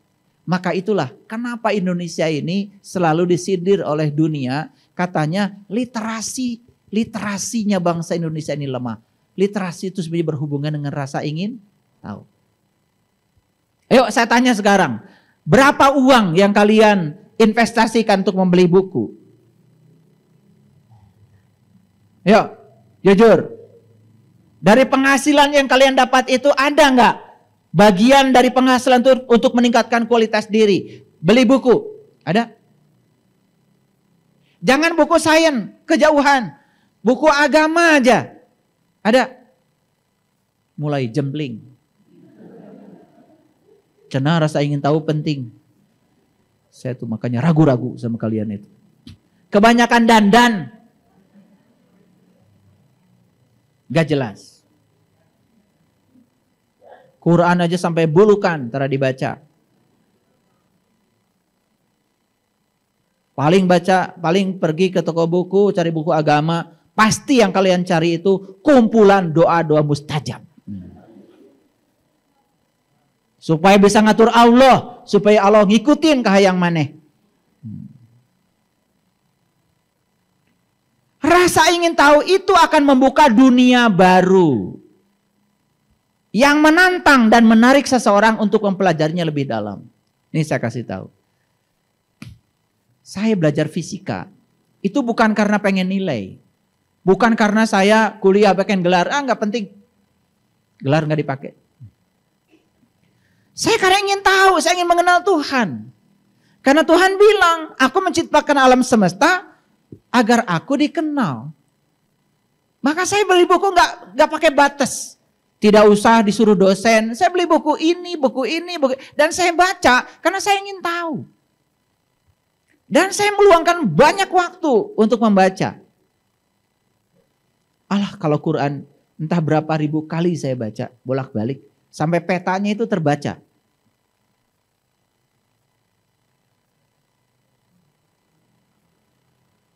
Makanya banyak yang menyaksikan saya. Bagaimana katanya?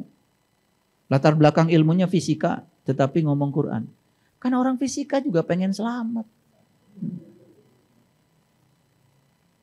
Belajar itu sekarang sudah menjadi hak individu, hak asasi. Tidak bisa dibatasi oleh siapapun. Rasa ingin tahu ini adalah anugerah Allah yang tidak bisa dibendung oleh siapapun. Makanya pemikiran tidak bisa dihakimi. Sekarang tuh kadang-kadang pemikiran dihakimi. Dibilang sesat, tidak sesat, macam-macam. Pemikiran itu tanpa batas. Dan tidak bisa dihakimi. Pertanyaan, kalau pemikiran seseorang bisa dihakimi, siapa hakimnya? Pertanyaan saya. Bagaimana orang yang tidak belajar menghakimi sesuatu yang dipelajari oleh seseorang? Enggak adil. Betul apa tidak? Jadi rasa ingin tahu penting. Udah tahu pentingnya sekarang. Nah, bagaimana mengembangkan rasa ingin tahu? Satu, perhatikan saya. Hilangkan kata bosan. Karena bosan ini sebetulnya kita ini melakukan sesuatu berulang-ulang tanpa makna. Itu yang membuat bosan. Contoh, maaf ya. Coba ajak anak-anak ngaji. Ajak ke pengajian. Nah, ibu mau ke pengajian, ikut tidak? Jawabannya sudah bisa diduga, bukan? Ah, ngaji paling juga gitu-gitu saja. Cerita masa lalu. Gak ada masa kininya. Khawatir masa depan paling. Betul apa tidak? Jadi jangan kemudian kecil hati kalau anak-anak sekarang ini menjadi a priori pada agama. Karena kita tidak pernah mengenalkan agama yang masuk akal. Bisa dimengerti di pengertian mereka. Yang kita ajarkan apa? Doktrin. Lalu menimbulkan mereka rasa bosan. Bosan nggak dari tadi saya bicara? Bosan dengarnya? Ya, saya yang bosan ngomongnya.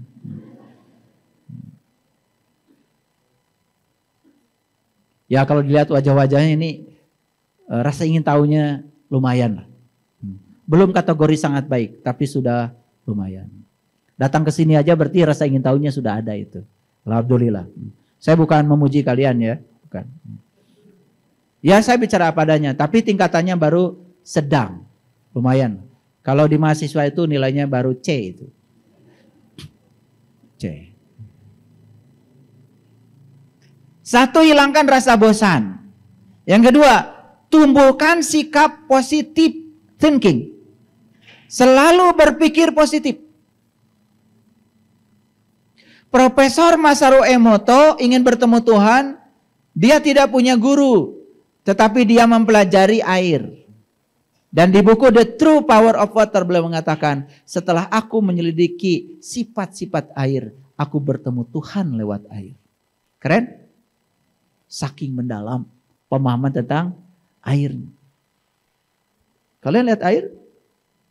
Lihat air sekarang? Ada rasa ingin tahu? Ada rasa ingin minum.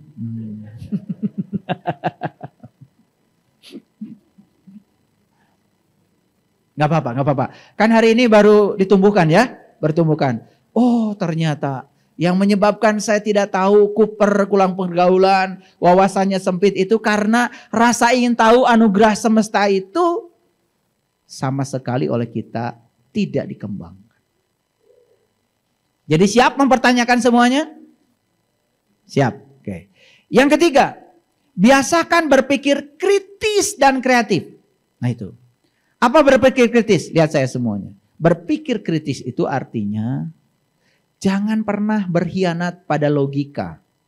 Kalau tidak masuk akal, jangan diyakini. Berpikir kritis itu artinya ya, berikan kepuasan pada logika. Walaupun kepuasan bersifat sementara, tapi masuk akal apa tidak, itu namanya berpikir kritis. Jadi segala sesuatu itu ada argumennya mengapa ada. Coba biasakan begitu. Yang kedua berpikir kreatif. Berpikir kreatif out of the box. Keluar dari cara berpikir kebanyakan orang. Nah ini agak berat ini. Karena harus kreatif. Nah kreativitas itu tidak ada di otak kiri. Kreativitas adanya di otak kanan. Oleh karena itu belajar kesadaran. Yang keempat. Melakukan hal yang baru. Cing atuh nyieun masalah wae. Nu heubeul deui. Jadi saya lihat orang-orang itu ya. Masalah aja itu saja. Bikin masalah yang baru atuh. Biar kreatif sedikit. Masalah teh anger we teu boga duit. Ganti atuh masalah teh tong teu boga duit we yang baru. Tiap panggih teh anu dikeluhkan teh teu boleh teu boga duit. Masalah tuh itu saja. Coba bikin masalah yang baru atuh. Ini tiap ketemu saya selalu saja urusan gak punya uang. Saya senang ketika ketemu saya masalah kamu udah berubah. Apa masalah kamu hari ini? Oh gini ayah, saya tuh nggak ngerti. Kenapa saya bisa mimpi buruk ya? Itu masalahnya baru. Berarti kan saya akan ngasih ilmu baru. Betul? Oh mimpi buruk itu artinya gini-gini. Saya kasih tahu. Jadi senangi hal baru. Makanya itulah pentingnya piknik. Kalau saya lihat wajah kalian tuh dari sini sampai ujung sana, ini masalah besarnya kurang piknik. Piknik itu recreation, mengkreasi hal baru. Makanya piknik itu ya tidak sama dengan rekreasi. Maka kalau mau piknik sama saya, ajak saya, ongkosi saya. Biar ada hal baru. Tempo hari saya ajak ke Candi Borobudur. Saya tanya, kamu udah berapa kali ke Borobudur? 11 kali ayah. Menang naon. Pokoknya naik ke sini ayah, pegang-pegang, setelah itu turun lagi. Baru makan gudeg. Itu. Begitu saya jelaskan, ya turun. Kenapa Borobudur itu ada 3 bagian? Ada Kamadatu, ada Rupadatu, ada Arupadatu. Pernah dengar? Baru kali ini ayah. 11 kali ke Borobudur. Apanya Kamadatu? Kenapa Kamadatu lihat? Kenapa berantakan bagian bawah? Kenapa? Kenapa ada singa? Kenapa ada ini Lihat Kamadatu. Itu alam bawah, itu dirimu. Masuk Rupadatu. Nih Rupadatu lihat, Rupadatu. Kenapa enggak kotak lagi sudah mulai lingkaran? Udah pindah dari kotak ke lingkaran. Kotak itu mengkotakkan. Itu kamu yang dulu. Sekarang kamu sudah lingkaran, sudah fleksibel. Sudah bisa menerima perbedaan apa adanya. Kenapa yang atas Arupadatu? Kenapa jendolnya itu ada di bagian atas? Yang disebut dengan stupa. Saya jelaskan. Kita baca relief yang pertama. Ini relief 1, relief 2. Terus saya bahas. Mulai berurai air mata. Oh ternyata relief ini ada gunanya ya. Ternyata leluhur kita itu melukis relief itu ada maksudnya. Ini perjalanan hidup manusia. Dari sini sampai bisa mencapai yang namanya Arupadatu. Arupadatu. Sudah tidak ada rupa, tidak ada bentuk. Sudah masuk alam kekosongan. Itu yang disebut dengan moksa. Sudah masuk ke dalam intisarinya kesadaran. Nyampe di atas, baru saya ajak meditasi sebentar. Wah pecah nangis semua. Pernah nangis seperti ini pergi ke Borobudur? Belum. Saya pernah nangis ayah katanya. Waktu kesini. Apa? Saya makan gudeg. Gak kelihatan katanya. Ada cabai gede. Ketelan. Nangis. Bagus. Sama nangisnya. Cuman itu tangisan yang lahir dari kebodohan kamu sendiri. Ya. Yang berikutnya. Kalahkan rasa takut. Nih saya kasih tahu ya, jangan takut tersesat. Hanya orang yang takut tersesat, yang selamanya akan tersesat. Orang yang berani tersesat, tidak akan tersesat. Saya pastikan, kalau kita merasa tidak tahu, keluar dari rumah. Coba, mau ke rumah saya, nggak usah takut tersesat. Nanti juga di jalan, ketika sudah pusing cari alamat rumah saya, akan ada orang yang bisa ditanya. Betul? Makanya malu bertanya, sesat di jalan. Itu maksudnya jangan takut tersesat.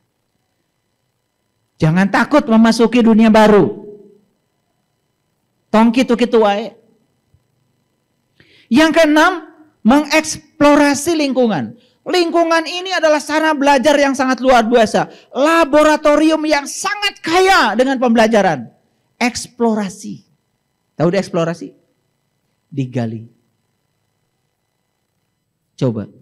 Orang tua kita ini. Begitu kita ke dapur. Lihat minyak. Minyak bekas. Ngarana jalan. Tah. Kalau bertanya. Ada rasa ingin tahu. Mengapa ya orang tua kita bilang minyak itu jalan. Tah. Kan itu dibalikan saja. Tah, jalan teeta. Disebut jalan tah. Dari mana jalan tah itu asalnya? Dari kelapa. Apa sih kelapa itu? Ada kulitnya. Gimana caranya supaya kita bisa memasuki dagingnya? Belah. Kulitnya dipapas.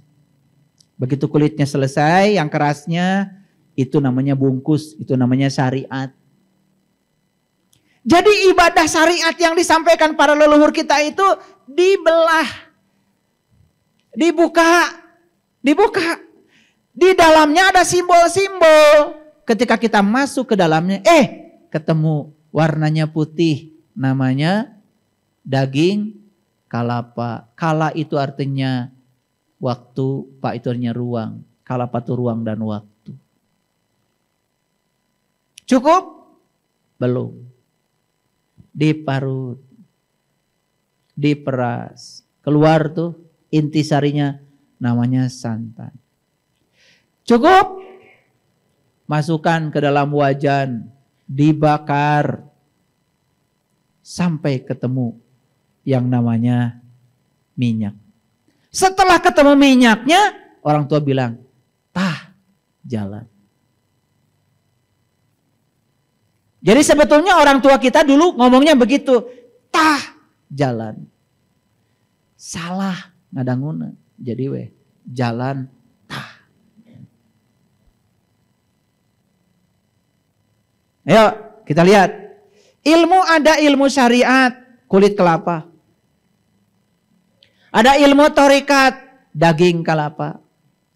Ada ilmu hakikat, cipati, saripatinya kelapa. Ada ilmu makrifat, tah, jalan. Tos dugi kadinya ngawas teh. Hayo we pas ya tiba heula teh. Ya. Ari ngojay, bulan puasa batal henteu. Terobah masalah teh tiba heula. Pertanyaan dari zaman Fir'aun, zaman batu sampai sekarang masih sama. Pak Ustadz mau nanya, dikira ada yang baru. Pertanyaannya apa? Kalau saya lagi masak di dapur, ketelan 1 piring, batal puasanya.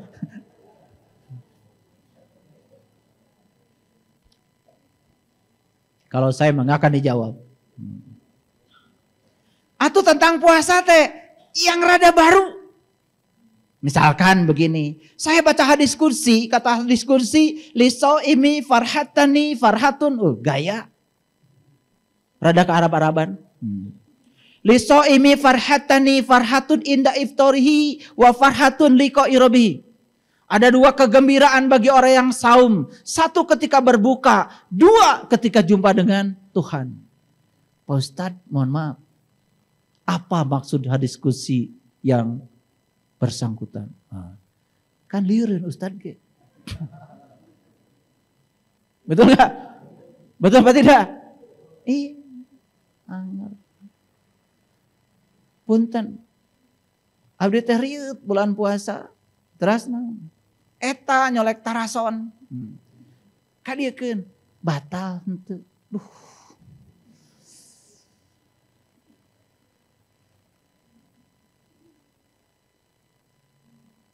Jadi pertanyaan pun tidak ada yang baru. Karena tidak mengembangkan rasa ingin tahu. Coba. Saya baca dalam bahasa Arab katanya takjil itu artinya menyegerakan. Kenapa kok takjil itu sekarang malah jadi nama makanan untuk berbuka?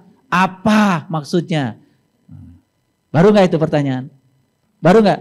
Kan keren. Ireun tah nu ditanya ge. Cing atuh nanya teh membuat pusing orang yang ditanya, keren. Nah, saya bilang kalau sama mahasiswa, coba pertanyaan tuh yang sulit.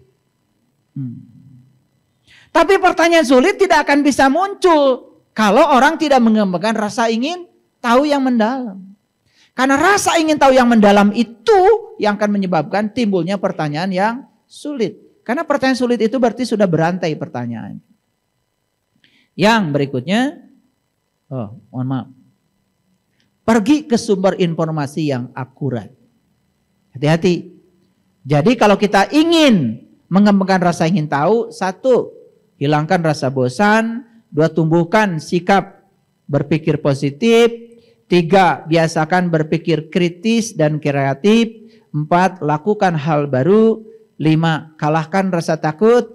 6, eksplorasi lingkungan. Dan 7, pergi ke sumber informasi yang akurat. Maaf ya, kan sekarang ini kan sumber informasi banyak. Bingung kan? Mana mutiara, mana debu. Bingung kan? Makanya tumbuhkan dalam diri kita Al-Furqan. Makanya Allah bilang, tumbuhkan dalam dirimu Al-Furqan. Jadi Furqan itu pisau tajam kita, itu sudah muncul dalam diri kita. Sehingga dengan pisau itu kita bisa tahu, mana sampah, mana mutiara. Awas, jangan sampai sampah dianggap mutiara. Disitulah Furqan kita harus hidup. Gimana caranya? Saya tidak bisa bicara terlalu jauh. Tapi nanti suatu saat kalau kalian sudah terbuka mata kalbunya, Furqan itu akan muncul dengan sendirinya. Karena intuisi kita akan hidup. Nanti, semoga ada waktunya. Tidak sekarang. Makanya saya batasi, saya tidak bicara itu. Ya, apa manfaat rasa ingin tahu? Menjadikan seseorang sebagai pembelajar yang aktif dan progresif untuk memperoleh pengetahuan baru. Jadi kita ini aktif, bukan hanya progresif. Progresif itu penuh semangat. Yang kedua, semakin motivasi dan keinginan kuat untuk mengetahui hal-hal baru. Memperdalam, memperluas ya pengetahuan yang dimiliki agar memiliki sudut pandang yang luas dan universal. Jadi siapapun yang terus mengembangkan rasa ingin tahunya, yang pertama, dia akan menjadi seseorang yang aktif dan progresif dalam belajar sehingga selalu memiliki pengetahuan baru. Yang kedua, sudut pandangnya menjadi luas dan universal. Nah, sudut pandang yang luas ini adalah dasar utama kebahagiaan. Dan orang yang sempit sudut pandangnya, biasanya di tempat sempit selalu gampang terjadi ledakan. Dan ledakan di tempat sempit sangat berbahaya. Orang yang luas pengetahuannya tidak pernah menilai orang, tidak pernah menyalahkan orang, bisa menerima semua orang apa adanya di tingkat kesadarannya masing-masing. Jadi ini semi kuliah ya hari ini. Menjadikan seseorang lebih dinamis dan mudah beradaptasi dengan lingkungan. Jadi daya adaptif seseorang itu sangat tinggi. Menjadikan seseorang berpikir lebih dalam dan rasional ketika mengambil keputusan. Rasional artinya apa? Rasio, masuk akal. Menjadikan seseorang tidak pernah terpuaskan dan terus bertanya. Menjadikan seseorang mampu mengkombinasikan pengetahuan lama dengan pengetahuan baru. Sehingga timbullah pengetahuan terbaru. Lihat saya semua. Ada pengetahuan lama dikombinasikan dengan temuan-temuan baru, namanya pengetahuan baru, sehingga dikombinasikan, muncullah yang disebut dengan akumulasi pengetahuan, pengetahuan terbaru. Orang yang semacam ini selalu update. Paham ya? Itu piknik yang saya maksud. Piknik itu adalah melakukan perjalanan, memperluas wawasan. Bukan ke Bali, bukan ke Hong Kong. Kalau tidak menambah inspirasi, tong init kemana-mana, cicing. Memenuhi kebutuhan manusia untuk mengembangkan ilmu pengetahuan, untuk keperluan praktis, agar hidupnya lebih mudah dan menyenangkan, sehingga terjadi penemuan baru yang terus-menerus. Yuk lihat saya semua. Siapa yang hari ini tidak merasakan enaknya HP ini? Semua merasakan bukan? Ini penemuan yang luar biasa bukan? Dari mana ini terjadi? Bukankah dari rasa ingin tahu? Pernah ada yang punya telepon rumah dulu pakai kabel? Pernah? Dan ketika ada telepon lagi masak di dapur, lari-lari ke tengah dan kemudian angkat telepon dan ke telepon diangkat, yang telepon sudah putus. Pernah begitu? Saya pernah ada di dunia ini, di dunia itu. Pernah. Jadi ketika mau teleponan itu janjian. Nanti sore ya kita janjian. Kalau saya sudah sampai di rumah. Sekarang di setiap ruang dan waktu kita bisa berkomunikasi dengan siapapun. Kita bisa membaca artikel apapun. Bahkan kalian bisa mendengar ceramah saya dimanapun. Iklan sedikit. Marketing ini, marketing. Betul? Mau tidur pun masih bisa dengar. Betul? Bangun tidur bisa dengar. Betapa kita sudah dimanjakan oleh ini. Bukankah ini pengetahuan praktis yang sudah dijelmakan oleh para penemu? Berapa ribu ilmuwan yang menghasilkan ini? Tak terhitung. Saya orang fisika aja gak bisa ngitung. Luar biasa. Nah, setiap hari kita ini menikmati hasil jerih payah dari orang yang mengembangkan rasa ingin tahu. Harusnya kita ini sebagai rasa syukurnya, rasa ingin tahu mau dikemanakan selama ini. Harusnya dikembang. Anda mau berfungsi apa dalam kehidupan ini? Pertanyaan saya lagi.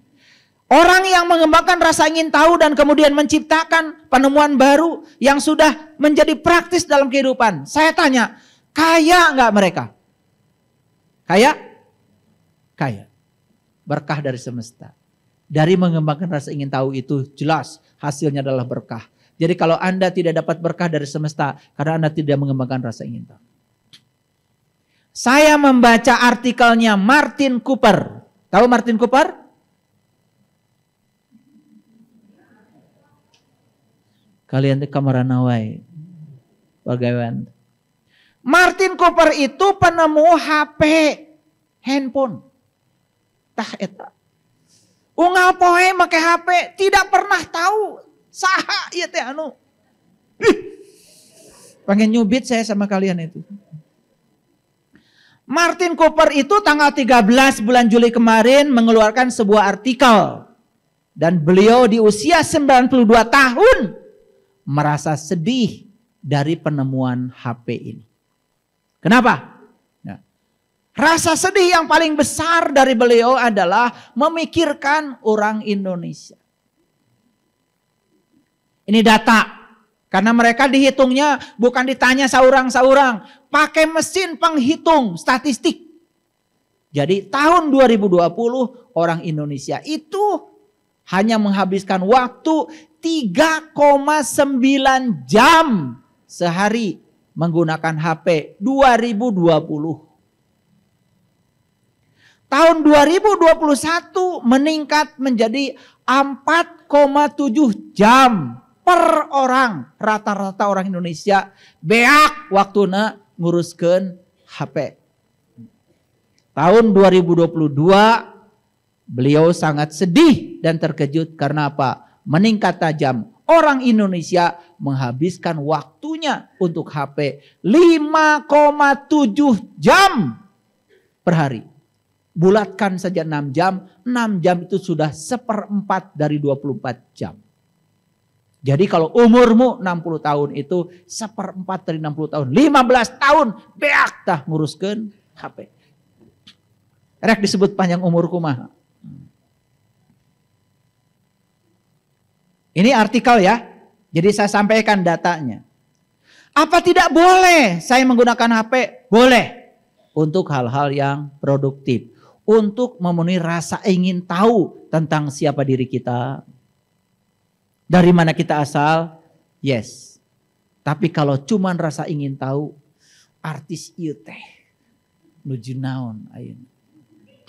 Buka Facebook, buka IG. Keur piknik.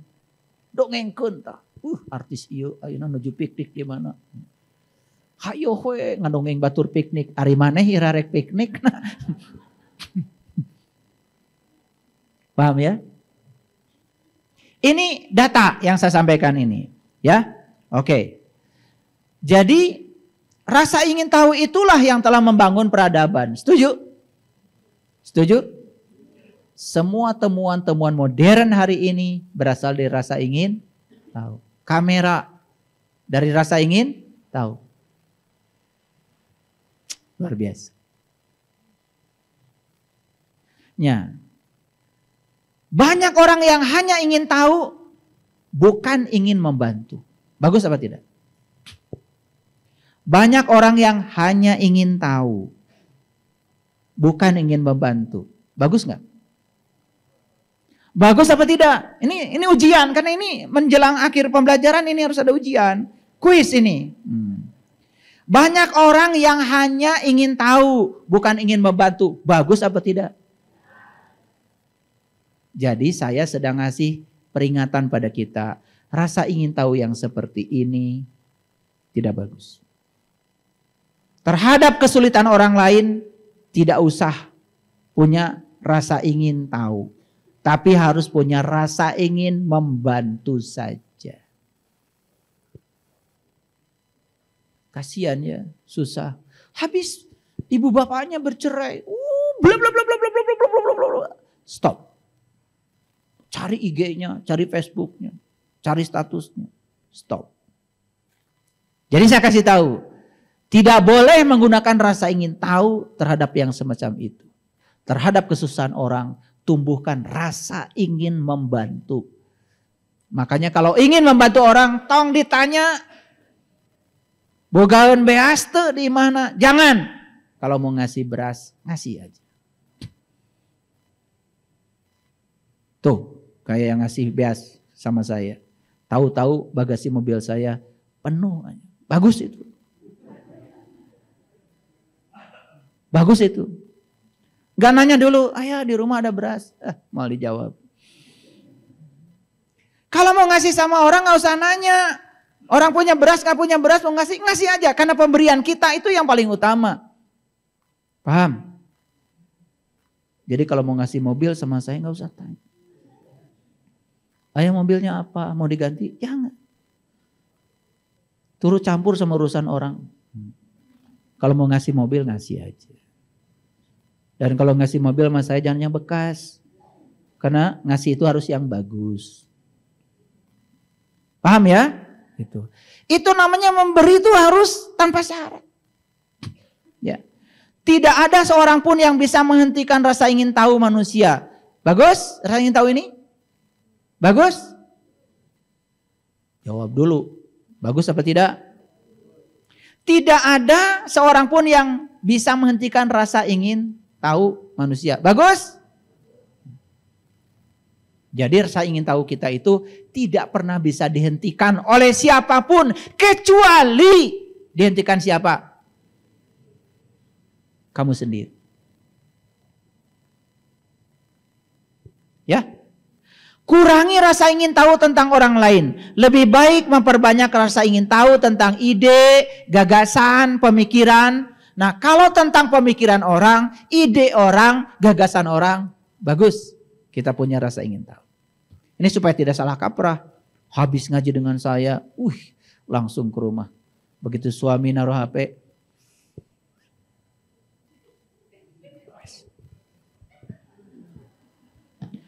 pipa sehan.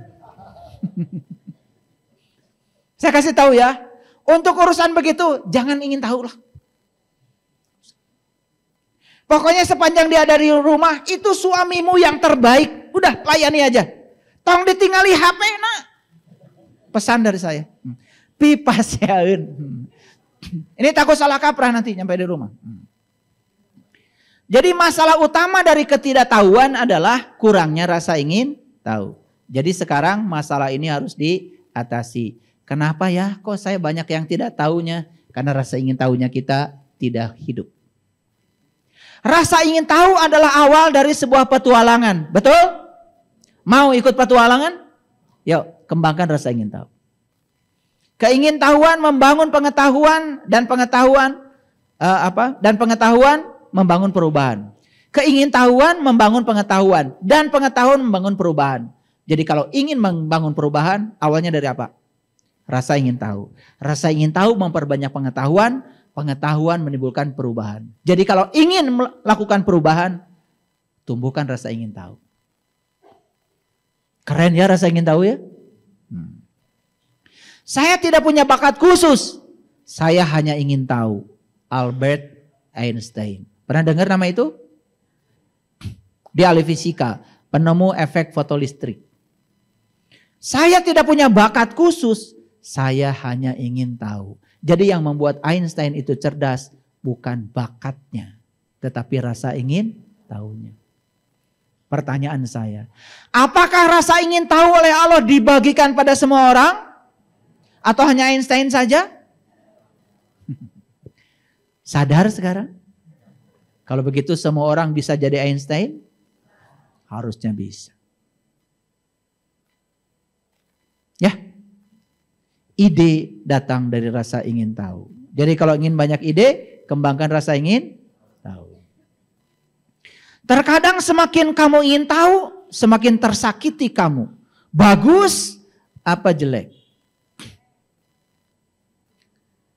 Terkadang semakin kamu ingin tahu, semakin tersakiti kamu. Bagus apa jelek? Semakin ingin tahu, kamu semakin tersakiti. Awalnya itu kamu itu tidak tahu kalau pasanganmu seperti apa.